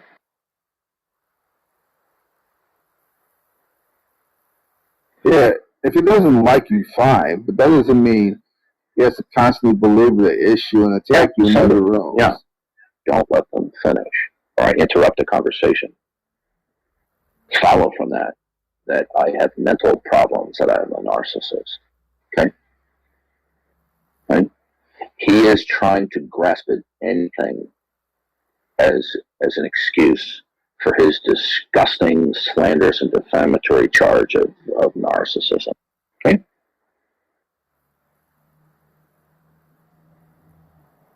Yeah, if he doesn't like you, fine, but that doesn't mean he has to constantly belabor the issue and attack you in other rooms. Yeah. Let's say we conceive in our minds somebody who might be a quintessential narcissist. Okay. You know, just as a thought experiment. It doesn't follow from that they're interruptive, okay, or that they might be, let's say, abusive, right? Sure. What is essentially characteristic to narcissism, as we all know, is this chronic self-love, okay, and that they're trying to receive, adulation and people to, worship them or whatever. All I can say to you is, I think that it's slanderous, it's defamatory, it's beyond sleazy when the atheists do it. But when we have professing believers like G.I. Jew who do it, it's unconscionable, and as far as I'm concerned, it is not something I'm going to tolerate. And if they did it to you or some of the other well-known Christian apologists on there, I wouldn't put up with it either. Okay, they're not going to go and make sleazy accusations. I mean, if someone just sit there when, like, for example, you have on a number of occasions, and I've been present, where somebody's, going on, yada, yada, yada, and you go, stop, okay? Yeah.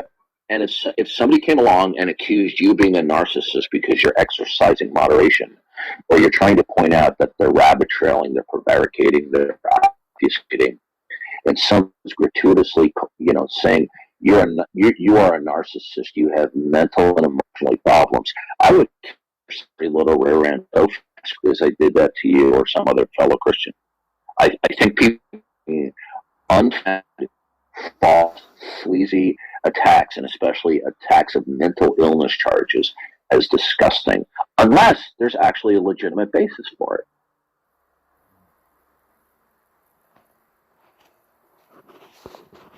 Yeah, honestly, he's got to stop doing this. Look, if he doesn't like you, fine. But the idea that he reduces you down to a narcissist and he attacks you in another way, that's disgusting. Yeah, it is. It's absolutely super sleazy. It's a lie. This is what. Look, the atheists have been doing this for years, and he's just simply borrowing upon their meme. Okay.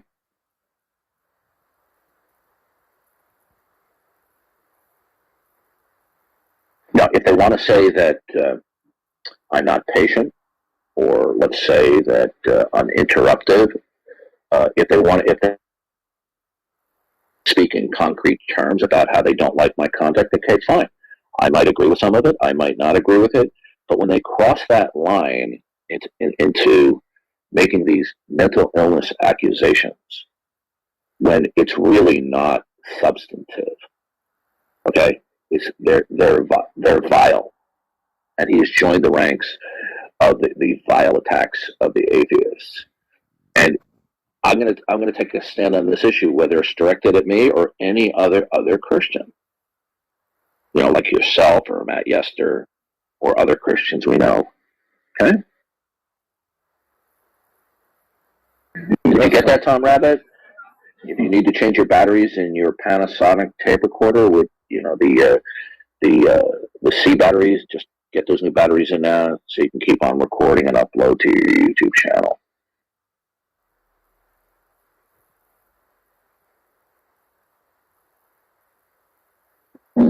That's hilarious. J. Robin actually told me in another room that he doesn't have a problem with talking with people who engage in chronic stalking, harassing, and engaging in slander and defamation against a fellow Christian, that he's not going to interact with them. I mean, yeah. So, you know what? It shows me you have no standards when you do that. Welcome to the room, Irfan. What would you like to say? Yeah. You have to unmute you. Yeah, go ahead. So I just wanted to know the basic essence of the room.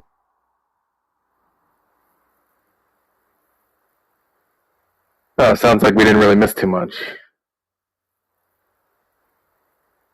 That was great. That's great that he called you out, Tom Rabbit. Yeah, that's another outro he gave me. Fucking rent free. Exactly. I think what went on there is he reflected on the conversation. He's like, "Fuck, Tom's gonna get that. I need to get ahead of this." He wants Tom. He wants Tom to broadcast it, right? That's what that was. No, it's like Let's put this on YouTube. He wants it. He wants it on. He wants his message out. No, he doesn't want that on YouTube. I Yeah. think he does. He definitely doesn't want that on YouTube. It's more like, oh well, they're probably recording them. You know what? Well, no, I want them to. I don't care. I don't That's know. exactly why I said, hey. When he said all that shit about praise, I got the impression he wanted it out there. He wanted it out in the world. That's his position. I think he does do that. Well, he slipped up and he realized he was being earnest with Tone Loc, so he had to fucking like buck up and tighten his belt a little bit. But Tom, If he really didn't want these conversations broadcast, he would just always have like private rooms and like kick everyone out that he didn't. that wouldn't be the supply. That's what I'm saying. He wants it out there. Yeah, but he wants to say it publicly, but he doesn't want it like recorded and used against him. Yeah, he has conflicting desires. I think you've keyed on to one of his desires, but he has conflicting desires. He hates that it's you, right? Obviously. But sometimes I think, like when he did the decree, I think he was happy that everyone heard it. Oh yeah, for sure.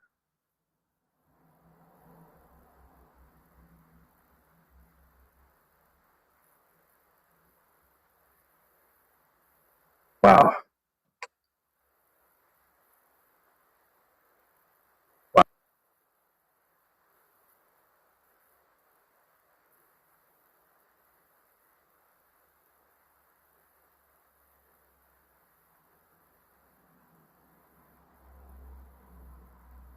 Unbelievable. Maybe we could get Jay Robin to comment on it publicly, but I don't think Jay Robin's that dumb. I'll ping him again. Well, they had some things to say afterwards. I mean, there's always some sort of pillow talk in the room. Yeah. And Yeah, but I think an atheist was like, stuck a mic in his face and was like, Jay Robin comments on Darth Block, and Jay Robin would just not respond. Because Jay Robin's not like as dumb as praise, say. Well, I don't know about that. Well, we could try it.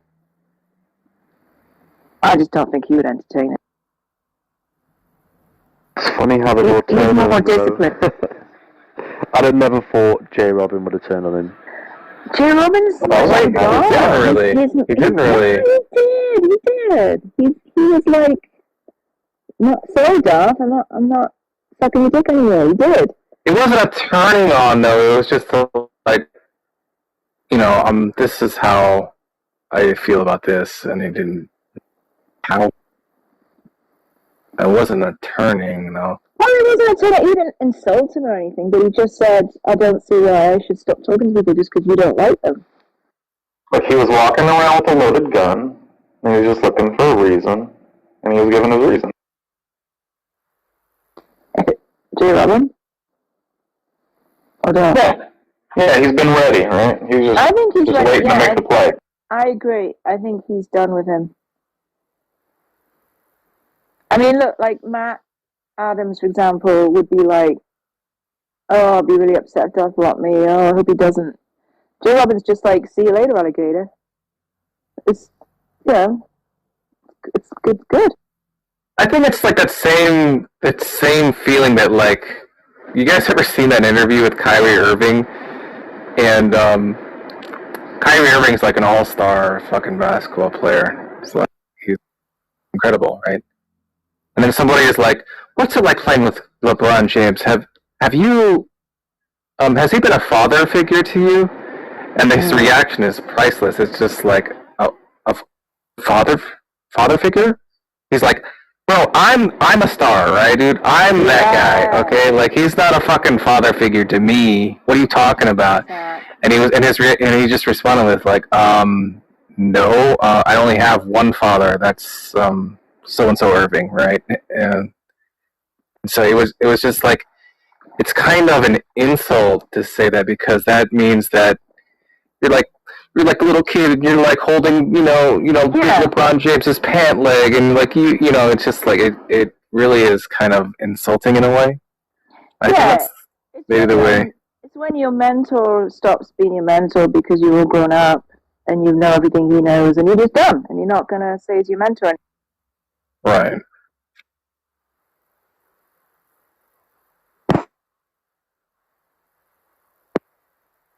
Incredible. Really incredible stuff. And J. Robbins had years of every time people talk to him, they ask him about Darth, and he's sick of it. He wants people to ask him about J. Robin.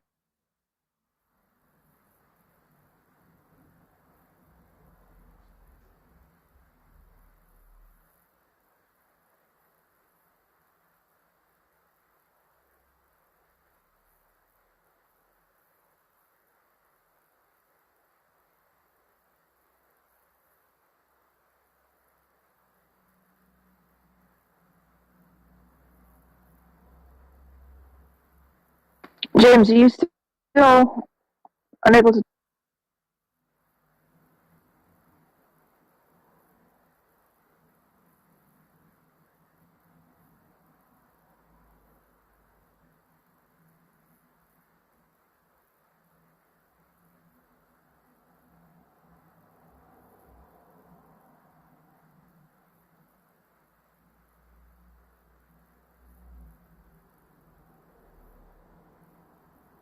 Okay.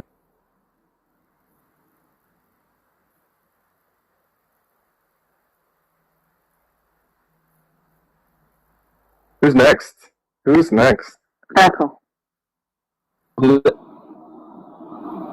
Echo. Tom Locke, I think, will bend the knee. From what he was saying about GI, I think he's gonna come see. What happened to that other guy that was? Oh my gosh, I can't remember his name. Redefine? Talking about Theo, water, that guy? Yeah. Oh No, it was that guy that Tom caught acting like J Mike that one time. Enlighten is a total bull sucker. There's no way he'll stand up for himself. Oh, okay. I'm sorry, I said that wrong. It's that guy that Tom caught lying, that Christian who was caught lying blatantly. Oh, Tim Nauergus. He was actually in one of the room. He was actually in that room. I think he's a bull sucker too. He doesn't say anything anymore. He's very aware that he's been caught. And Darth lied about the same thing. I just played that. He said he never said anything about work boots, and that's the one thing that he did say. So I mean, they're just absolutely a fucking joke at this point. Yeah, I think Tim No Regrets lied about sunscreen. He said that wasn't him. He said he never said that. Yeah. And Darth said he never said the work boots thing. Yeah, so that's incredible. No one made any of those jokes. Like, no one. They were all just someone.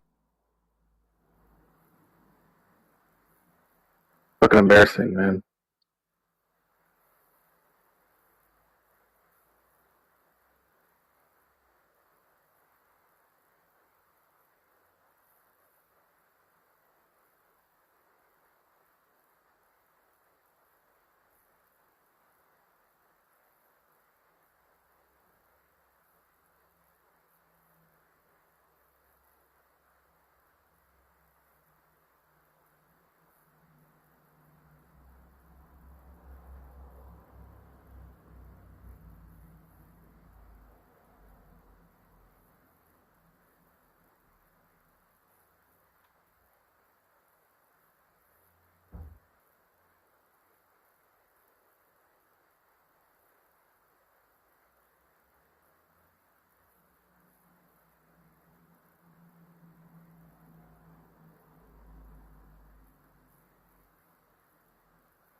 Tom, I'm completely obsessed with Raised by Wolves.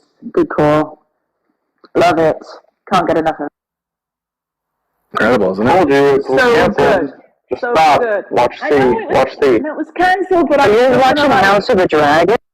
Of course. Yeah. But I can binge Raised by Wolves, and I did. I watched 6 episodes back to back, and I went to bed far too late.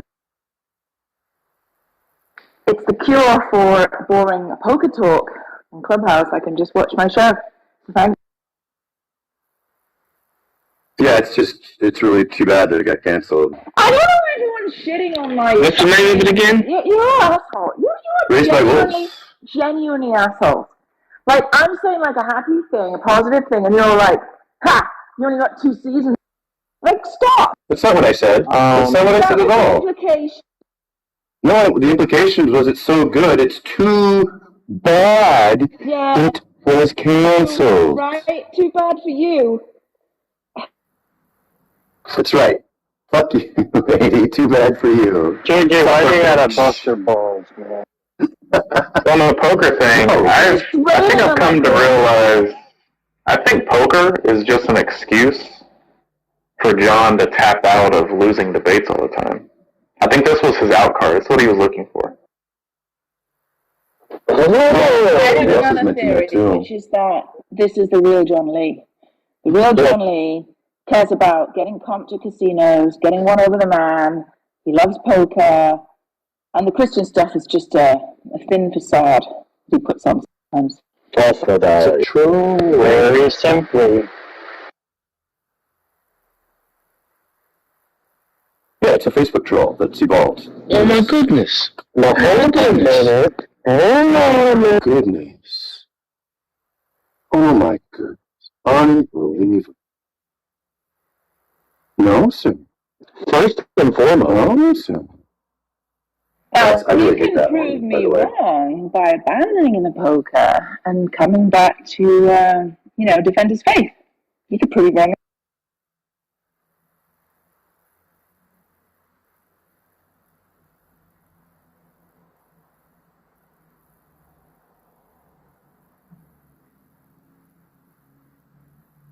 First and foremost.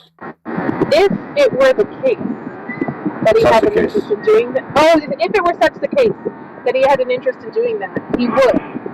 But he doesn't want to do it. You know, conservatives have a bad rap for conspiracy theories. I find it quite the opposite. This is not a conspiracy theory. It's just about you.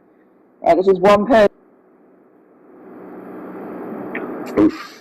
That doesn't qualify for a conspiracy, John. You do know the definition of a conspiracy, right? Nope.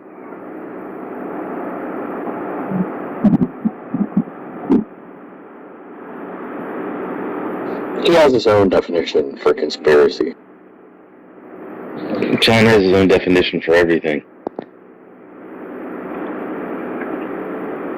I will say this. That planet that they went to seems to suck. Like, couldn't they find a better planet? Like, they can't even grow food that's not poisonous. Like, what the heck? That's their plan B. Let's go to a really bad planet where we can't really survive. Okay. Spoilers. No, don't spoil. Wait a minute. No, if you can't answer the spoiling. question without spoiling, I guess I'm just going to You're retract the spoiling. question. Your question is a spoiler. No, it isn't. Everyone has seen it. Who's going to see it, right? So I just can't talk about it because of like some 10-year spoiler statute Somebody might not have seen limitation. it. I don't think that's a spoiler. That's the premise of the fucking show. The premise is not a spoiler. Plot points are spoilers. Alright. Okay. My twins are doing a twin thing where they make up a song at the same time, but it's the same song and hum it together simultaneously, and it creeps me out sometimes. That sounds adorable. It's like The Shining. Yeah. What's twin? Children of the Corn. Rum, red rum, red rum. Yeah. I've always wondered how the soul thing works with twins, because there's a soul. Clearly, their soul has been split in half. Yeah, is that what it is? Clearly. I mean, it doesn't make any sense. There was one soul, and then the egg split, and boom. Yeah. That soul is just attached to one of them. Well, which one? No, I got triplets and they've been ripped in half. It's ripped in half.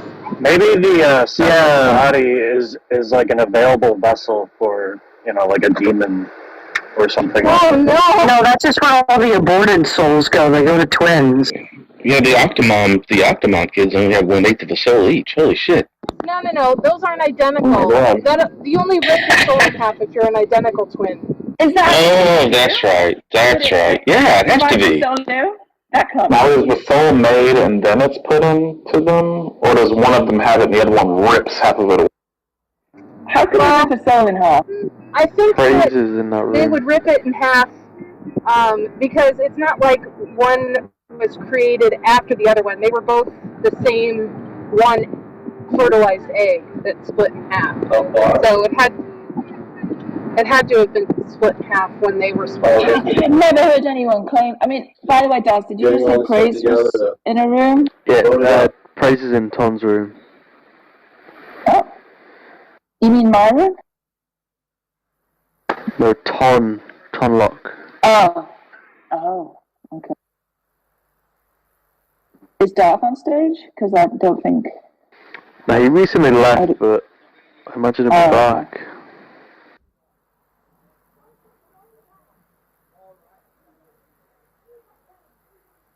Let's see if Praise has the balls to come in our room.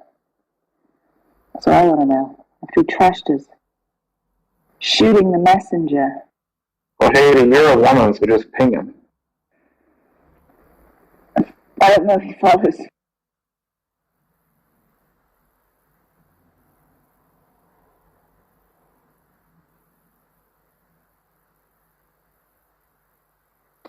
Alright, I pinged him. Let's see if it works.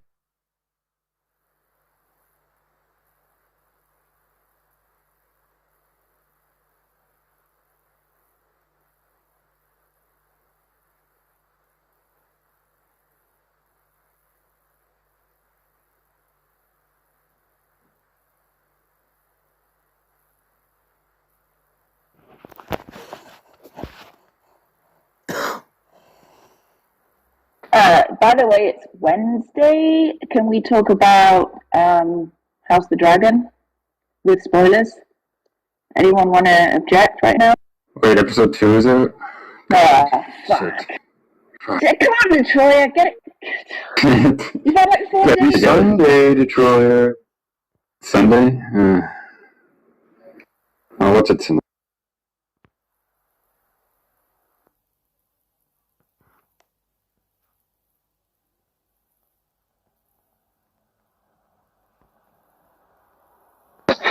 Do a live stream there, and like maybe I'd be in between the people coming up to talk, which I'm assuming people will, but do still have a live stream and talking. So I don't know if you'd be interested, any of you guys be interested in like hopping on and be giving me something to do and talk to until like. So let me know if anybody's interested in that. I'll let y'all know. Wait, if I end up Are you trying to do it like the Steven Crowder signed, or are you trying to do it like Mark Dice, or what were you trying to go for? No, if I do this weekend, it'll be more Crowder. Although I am planning on doing some Mark Dice stuff too. Okay, cool. Like during the day, one thing I'm doing is, because like it's Labor Day weekend, right? And Nashville gets a ridiculous amount of tourists. So I'm thinking it might be good to do a test. But like I went, I don't know if you guys saw my stream I did, like last week sometime. But I went and tested out using my phone as a 5G hotspot, and I was able to get like 70 megabits per second upload on my laptop using my phone as a hotspot. And that is ridiculously fast for a hotspot Wi-Fi, bro. I agree. So when I tested it on, I'm like, holy crap! I could totally, because initially I've been working on like getting things set up to record and then upload stuff, and then when I was able to get those kinds of that kind of upload speed, I was like, holy crap, man! Like I could legit set up a booth and do all this kind of stuff, and instead of recording it, I could stream this live, you know, and I think that would get a lot of attention, you know. And saw some good viewership, and I was thinking about, like, okay, obviously, at least initially, there's not going to be immediately, well, I mean, sometimes, I would imagine there might be people who show up immediately and start talking about it, but there's probably going to be some dead spots, between folks being willing to engage on camera and everything. So I was thinking, like, how would be a good way to kind of fill the air? I mean, obviously I can talk for a while, but at the same time, it would be fun to have folks hop in, talk about the topic, and then when people come up live, shift over to having to talk with the person in real time. Man, I remember when like 60, 70 megabits hardwire was fast. Now you can seamlessly do that wireless now. Oh, dude, okay. So that's what I was getting. Actually, when it was just my phone, I got 170 megabits per second upload just on my phone. When I was connecting it dropped down. But I got the most downloads I got was 429 megabits per second download, which is freaking nuts. The highest it's funny how it's like you never know how fast it is until you actually have it. It's like if you always use like let me see, 3 megabits download speed and upload speed, let's say 1.5 megabytes per second, and you're like, oh yeah, it's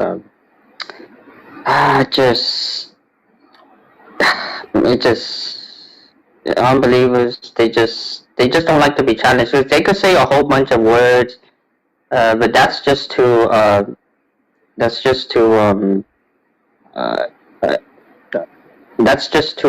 what's that word, neutralize the progress. Like, cause when you challenge them, it's like they'll say history or this, and then people don't challenge some of that. So you have to challenge on. So what do you mean? What are you talking about? History? And like, cause they'll say all these words to just keep you off focus or focus on another direction. But this is just a tactic, and see, I'm super sharp. I'm super focused. I don't like anything because they're just banking on you to focus and misdirection, and then they'll start getting you to doubt and that stuff. It's purposeful, deceptive, and it's not like someone who doesn't know and it's honestly engaging or just, but they just like that's the Seawolf guy. Yeah, he's atheists admit they're there to troll. Like, that's their entire purpose is not to actually have high intellectual discourse and to truly analyze whether or not their worldview is true or false. They're doing it purely for, like, entertainment. It's why they don't mind entertainment. And they say it like, oh, well, I know you're wrong, therefore I'm not even going to consider that what you're saying is true. So, so for your position, you have zero intention of actually doing an analysis, then what the hell are you here for? Exactly. They're just, they want to say opinions. It's just opinions. It's just, because when we do academic and try to search for the truth, the objective truth, everything, if they're just saying opinions, it's academic worthless. It's just like your opinion, my opinion, okay? It's just, and I remember there was a philosopher, I don't know if it's David Hume or some other one, that the philosophical, I'll say, journey was too much. So he's like, oh, I can't deal with this, the philosophical issues and all these deep philosophical, oh man, all this. So he just went back to playing badminton. Because it's not you're trying to find the objective, you're trying to find where does truth come, like what makes truth, what, like all these deep, like, it's not an easy, I just say it's true because of experience or one person, or it's like, no, we're trying to find in the grand scheme of the object truth, they just it's because they're using like tautologies in their mind to support their beliefs, right? And it's funny because, like, in a sense, we do the same thing with God. However, God is more or less, you could say he's self-authenticating, right? Whereas with them, they don't have anything to reference, right? Like there's just nothing that can support or ground foundationally what they're trying to say to you, and so that's why they have to be so arbitrary in their decision making, and it's pretty sad. Exactly. It's like you were saying, John. They what are they here for? It's like they're here to express the fact that they have a-holes. Because you know what they say about opinions. They're like a-holes, everyone has one. Like, great. You have an opinion? Okay. You know what's like, a funny thought? That's not interesting. Like, yeah. They think the Christian God is like a generic God, and this is why they'll try to pivot to, oh, we all have truths. You know, my Muslim religion or Hindu religion or some other gods, they say, oh, we all have truth, so we can't know who has the ultimate truth. It is no arbitrary a truth of all truths, you know. And then without, that's what they usually thinking. So as Christian God, the creator of all things and omniscient and omnipotent and like he's the arbiter of all truth of and then this is where they just have a psychological issue, or they have some kind of mental issue, or they just don't want to get it. They don't want to accept it. They just that's it. It's not, because you could get into minutiae of state of affairs or So it's interesting because, like you were saying, they do take this generic type of God notion and just the way you handle it. Because their notion of God, I've seen it so many times where they believe that God is kind of like Superman for some reason, like he's like kind of like Zeus. You know, they'll compare God to Zeus, you know, or any number of other Greek or just any ancient version of God, right? Like, and it's like, okay, wait, so, but no, we know that Zeus is contingent. So even if you were to point to Zeus, like he wouldn't even, in their mythology, he's not even the ultimate, right? So why would you point to him when we're talking about the absolute ultimate, right? Like, it's weird. You're comparing, again, apples to oranges. They don't have the right understanding of what or who God is in the first place. Was Zeus a part of the universe or the creator of the universe? Think very, very slowly and do a full analysis, okay? Which one? You know, it's like, this is not going to get it. Was Zeus created himself? Yeah. So then, even if you want to go up the food chain further, you can't start at Zeus, dumbass. I mean, seriously, think this through. It's amazing to me how many times I hear that crap. I'm just an atheist, one more God than you. Okay, cool. So, have you done a comparison of the gods in terms of standing, grounding, etc., contingency, necessity? If no, then shut the hell up. I mean, seriously. It's so true. It's so true. Created all the be part of creation when he's subject to creation, where it's like he's not the ultimate. He's not the ultimate if he's subject by any parameters other than himself. You know, it's kind of like if I can't,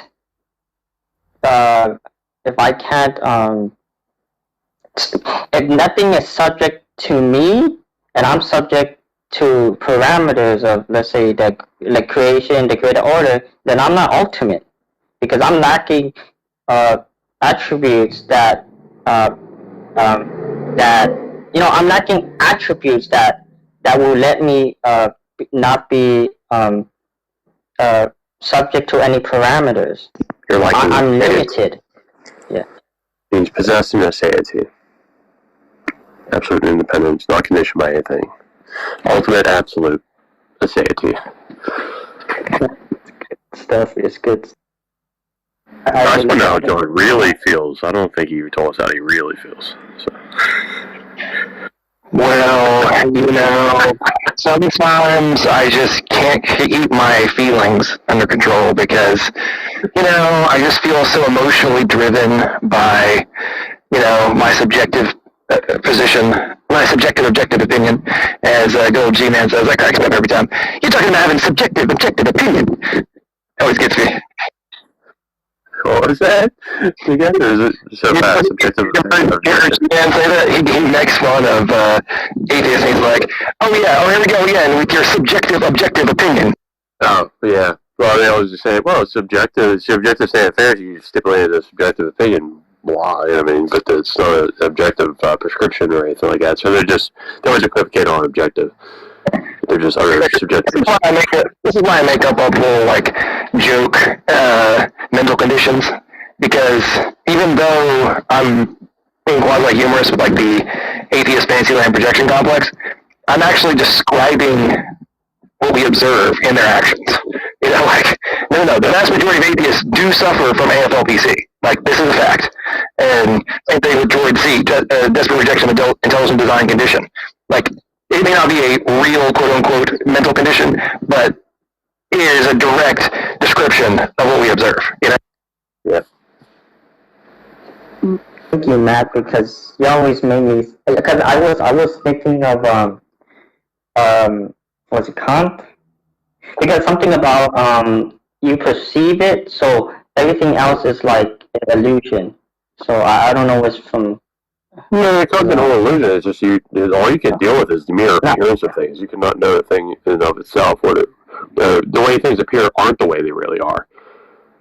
Yeah. Because you have limited access only to the phenomenal aspect of reality, not the numinal.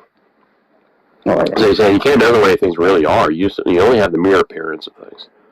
Yeah, just the appearance. Yeah, it appears that way, but but it's not really. Yeah. So even in the Bible, it talks about how we're only able to see in the physical, right? But there's obviously a spiritual realm, so we can't even really see what things are apart from that, right? So we're not actually seeing the full reality. However, I agree with you. Yeah. That overall, we get to see some portion of it, right? So. Well, I mean, what's Clark saying? You can't know anything in the numeral realm where you put God, the self. You can know things in and of itself there.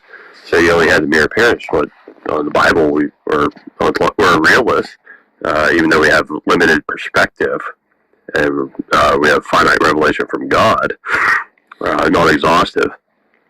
That's not saying we can't know truly what God has instantiated, so we can have dominion. I mean, have that mandate, of course. That makes no sense if we're just deal with the mere appearance of things. We're just talking about that you can sufficiently navigate through life, and it's not an illusion. It's not you're dealing with the mere appearance of things. It's not saying you can't have optical illusions or something like that, and fun little tricks or something like that. We're just saying on a grand scale, our senses are infallible, but they're nonetheless incorrigible. So. I remember Bronson was he gave an example, and that's why I try to be okay, so you perceive it. It's not, let's see, it's not it appears to be real, but it's not real. It's real because your sense. No, but you are that realist, and I think that's fine, because God's instantiated universe by which the way things appear are the way they actually are. That's fine. On a pretty much grand scale of things. Not saying there's those instances where you can have your senses play tricks on you or something like that, optical illusions or sleight of hand or something like that. Where there's those clever sort of things that we get creative with. But if you're just dealing with mere sense experience, on a non-Christian scale, where you're not accounting for even how the distinct random occurrences of events actually tie together. You see a coin lay on the floor, it's just, when you first encounter that object, if you say you never encountered it before, it's just, you see it, it's flat. You don't know it has two sides, But when you flip it over or whatever, I mean, what correlates all the events together? To say that actually defines what the object is. I mean, if they're really loose and disjointed, what provides the unity and coherence of the distinct events? Otherwise you just got random snapshots that just really do not correlate with each other whatsoever. I mean, that's being strictly analytical. They're just saying, look, if you believe the mind's top velocity, it just takes in random event. Well, how are you getting any coherence or unification of it? It's just seven theories signifying nothing. I mean, I don't know if it really operates that way, but that's why philosophers, or some people think philosophers that dive into this stuff are like completely lost their minds. Like, why are you analyzing this? Well, they're like, well, perfect Christianity, how are we actually going to ground this on strictly autonomous lines and provide a worldview that actually grounds itself without being driven to skepticism, Yeah,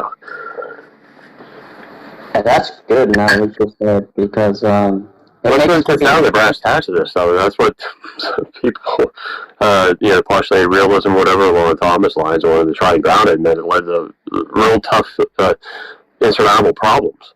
It was just a failed project, Right. Shows that they have capital that they're borrowing from to rely on, but they have no way to justify it. So. Yeah, you're right. Exactly. And going back to the Bible again, as far as I'm aware, hang on. Bible. Yeah. Well, I was watching Bonson's they put final sermon or something on YouTube, and he brought up Philippians 1 something to live. How do you say? To live something Christ. To die is gain, and I was like, it's very very bittersweet, because it's like you live, is it in Christ or something? I don't know. Yeah, but it's Christ, it dies gain. I think it was one of this. Right off the top of my head. Yeah. Sorry. Okay. So yeah, I dropped something there. But what I was getting at is that, like, the Bible talks about not falling into vain philosophy, right? And that doesn't mean you don't use any philosophy. Clearly, it's talking about a form of philosophy that leads to lies, basically, like living in lies, and not to fall subject to the sands of ideas. But I mean, there is a truth. I mean, that's just obvious, and even atheists admit this, that there is truth. It's just that they can't ground it, and ultimately they have to just know what it is. Well, I mean, they do in their heart of hearts know what it is, of course, but they're, in their autonomous scheme of things, it's their epistemology tanks that won't be able to attain it, or that maybe never will, or we're still waiting, but there must be absolute truth, but it's just unclaimed, it's just an unclaimed vain notion, just a mere formal claim that there is truth, but there's no content to it, I like how Boston said, it's unargued. It's unargued. Yeah. Well, I mean, I have your worldview layout, your epistemology is going to tank and bottleneck, then you're never going to attain it anyway. So where are you even the notion of it, Yeah, exactly. How can they say anything in reference to, so whenever they speak, are they saying, the things that they say, do they believe that they're true, but then they just assume that the truth doesn't exist anyways? That's the problem there. Something we don't know yet that they're actually correlating with to say that it's true, but can't know yet. That's why the idealist said, you couldn't actually have knowledge, well, at least in the Hegelian sense, until the eschaton, when everything in Hegel's philosophy reduced to absolute spirit. Then you knew the full context, knowing individual fact exhaustively, then you really have true knowledge. For that, it's always partial. There's never true knowledge. So you had the thesis, antithesis, and synthesis, dialectical triads working itself out, resolving absolute spirit, absolute monism at the end of the age. Pretty wacky philosophy. But that's the idealist mindset. To know anything was to know its ultimate universal context. To truly know it. You have to know that fact, and it's exhausting. Doesn't that mean that you would have to be God, though, right, in that respect, if that was true? Yeah. That's what his was. In his philosophy, everything was resolved in the absolute spirit. Is the world coming to epistemic self-consciousness. Absolute unconditional truth. In and of itself. So all like part of the hive mind, so to speak, It almost sounds like solipsism. It's so crazy. Well, he starts out with a many. He doesn't account for that plurality. It's just you get all the diversity is on its way out. Unity is on its way in. Absolute unity. Yeah. Yeah, I guess that it affected his politics too, yeah. because you know it was like idolized. Like his philosophy was like the main philosophy endorsed by the King of Prussia or something. Like, you know, the Prussians were all that, you know.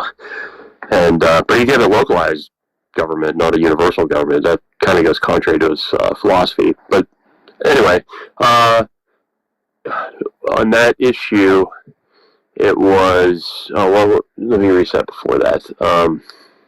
I actually lost my train of thought on that. I'm not sure what I was going to say on that. In his philosophy, the dialectical triad's working itself out, so everyone was part of the universal mind. They're in the process because everything's in development. You got this Hegelian, like neo-Aristotelian mindset, because even Aristotle had this development, or the form was immanent and dynamic. So it's sort of like this inner telos is built in, where you got the acorn to an oak tree sort of thing, or seed to bud to blossom. It's everything's in development, working itself out. You got the neo-Hegelian, or people coming after like Marx and Darwin. They're just taking different themes on that same motif, but they got that from Hegel, and but that's his sort of all of this individual mind working itself out to absolute spirit, and what you call God, and everything else was subsumed under that philosophy. Even Christianity was a low-level dialectic working itself out in Hegel's philosophy. It's very, very sub-level. Pretty humble guy, this Hegel guy, but he never finished the project anyway, but that was at least his main themes, So even though idealistic standards, he doesn't exhaustively prove his point, so. But, the issue was that affected his ethic, because the particular individual was merely an organ of the true individual, the state. So if you want your true individuality expressed, it's actually realized in the state, not your individuality. The individual particular person is merely an organ of the true individual, the state. That's where you get that bent, man. Because why? Unity is more important than diversity. So you're being consistent, right? See where you get that bent, and that's going to skew your ethic. So if your metaphysics, you're going to be true to your metaphysic, that's going to impact your ethic. You want to be consistent. So you want to be consistent, you want to be inconsistent. But if you find that absurd upon your ethic, and that's absurd and false, then what does that say about your metaphysic? It's also false. Because that which implies that which is false is also false. So, yeah, it sounds like he's a communist. Yeah, you're going to have all the guys coming. You're going to have Marx coming after him. Then you got, Stalin, all these other communist guys going beyond Marx even. And some stuff was attributed to Marx that Marx didn't believe. And they would just have their own spin on them and use him as like a launching point for their own wacky ideas. So, but Marx is wacky of himself. Some people just took it to like the next level. Yeah.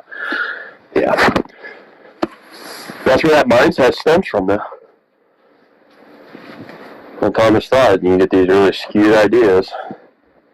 They're done against God. Well, I mean, in a sense, that's also where like this pro-abortion notion came from. I mean, there's just so much that goes into that. Like, because, okay, so like, they're always going to make it seem like it's for the good of humanity, right? That we allow these women to do these things because freedom of choice is like the ultimate, human ascended point, right? Unitarianism, the greatest good, I guess for the greatest amount of people, Unitarianism. Well, for the ones that you're securing their physical benefits, but they're not doing that for the babies. So they have a very exactly what I agree. But it's really a little bit of flavor sprinkled utilitarians for those who get to survive, and or the ones that weren't aborted. And then what you have there, or just even usurping that, is just radical existentialism.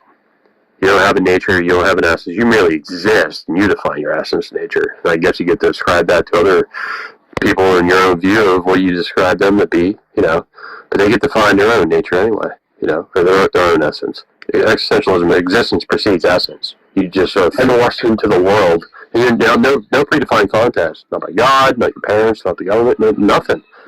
No context. You're just radically free, just thrust into the world. You have this, have you seen that, free and don't know what to do, Have you seen that video called 2 + 2 = 5? No. It's basically like a reenactment of the 1984 George Orwell. But it's like this little kid, you know, he's in a classroom after getting to school that morning. The teacher exclaims that you know, essentially they're gonna be teaching the curriculum, and that they all have to follow through with it, and there will be consequences for those that don't, you know, choose to do so. And the first thing that she does is she walks up to the board and she writes 2 + 2 is 4. 5, right? And so he sees it, and he's like, I guess, one of the whiz kids in the classroom, right? And so he's like, he raises his hand, and then he like explains to her, "Hey, that's wrong." And she's like, "What?" And then he said, 2 + 2 is 4, and he explains it to her, like, showing his fingers. And he's a cute little kid. He's like maybe like 8 years old or something like that. But you know, of course, she's like, come to the board, right? And so she comes, you know, has him go over there, and she says, "Write 2 + 2 = 5." And of course, he doesn't want to do it, and he tries to explain to the classroom, like, "No, they're wrong. Don't do this." Like, you know. But the more that happened, the more there was like this group of like, I guess, I don't want to call them executioners, but they were basically like that. These kids that were like much older than him that had these like armbands on, and they come in and they with the threat of force, right? Yeah. Eventually they just remove the kid, and he gets put in this like black box, and you're like, oh my gosh, this is essentially what's going to happen here in the future if you're looking at the way that they're acting with some of this stuff. Well, sure. Yeah, I recommend learning what to think, not how to think. You know. Right. Exactly. Right. Yeah. It's true. Yeah, that's the thing when you even subjectivize mathematics, then who's doing the right mathematics? Like, who's doing the right, like, because I think this more goes into philosophy of whatever. It's like, if it's just, if there's no one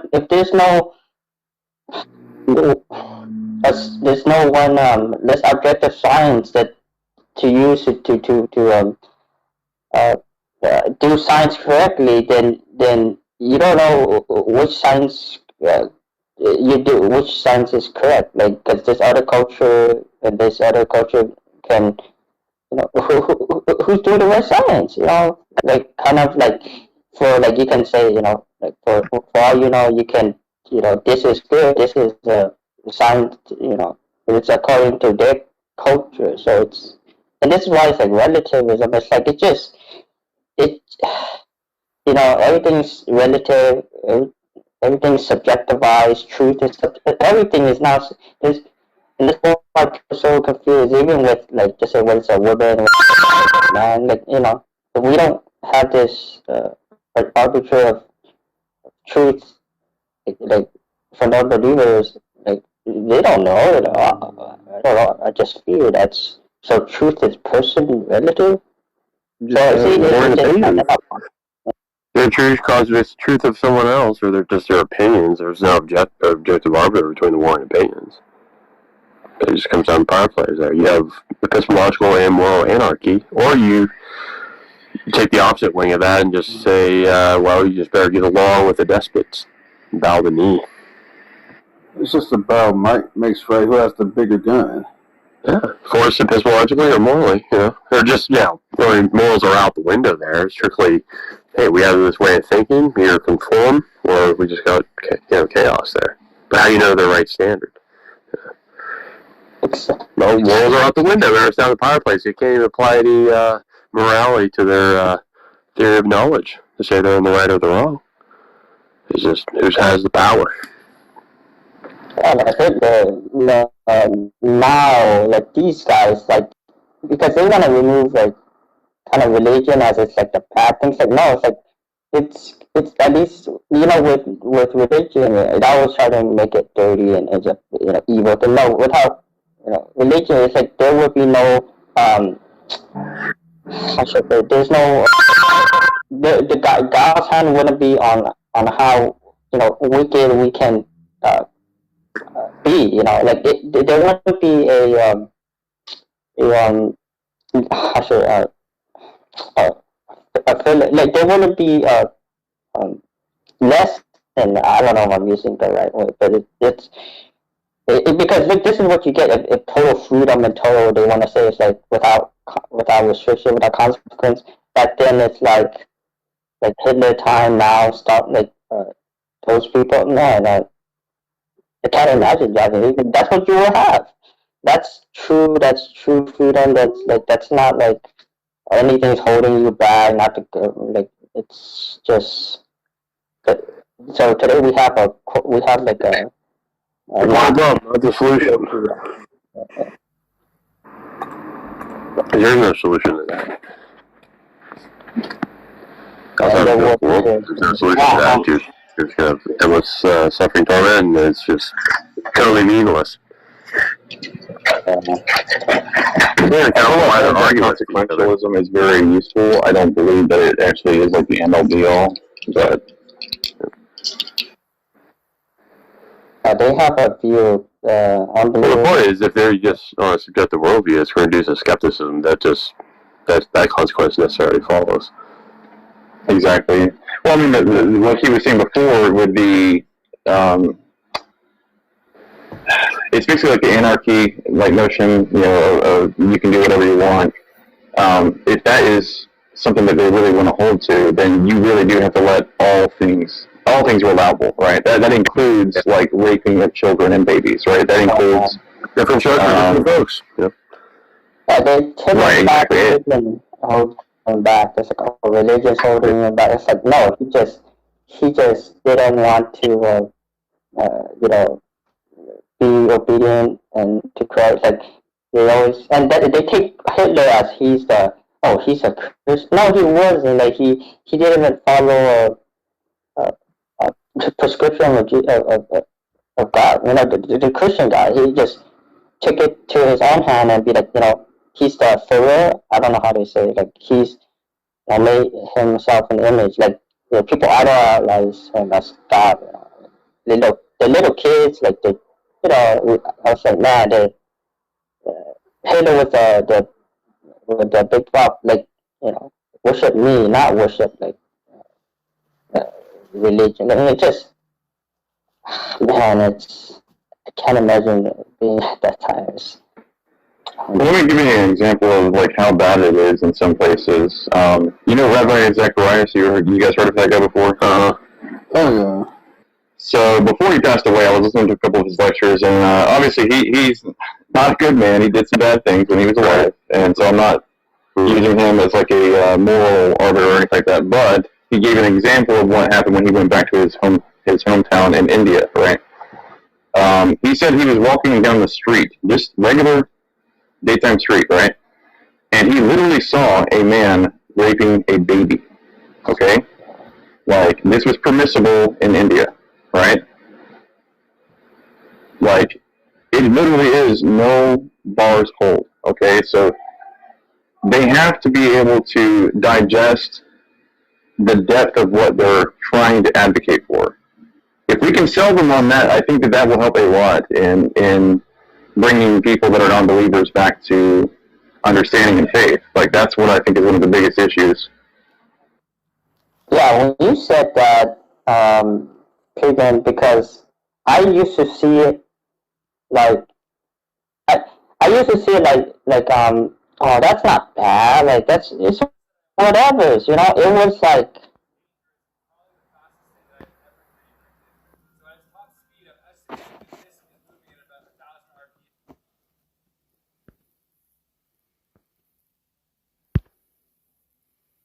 that's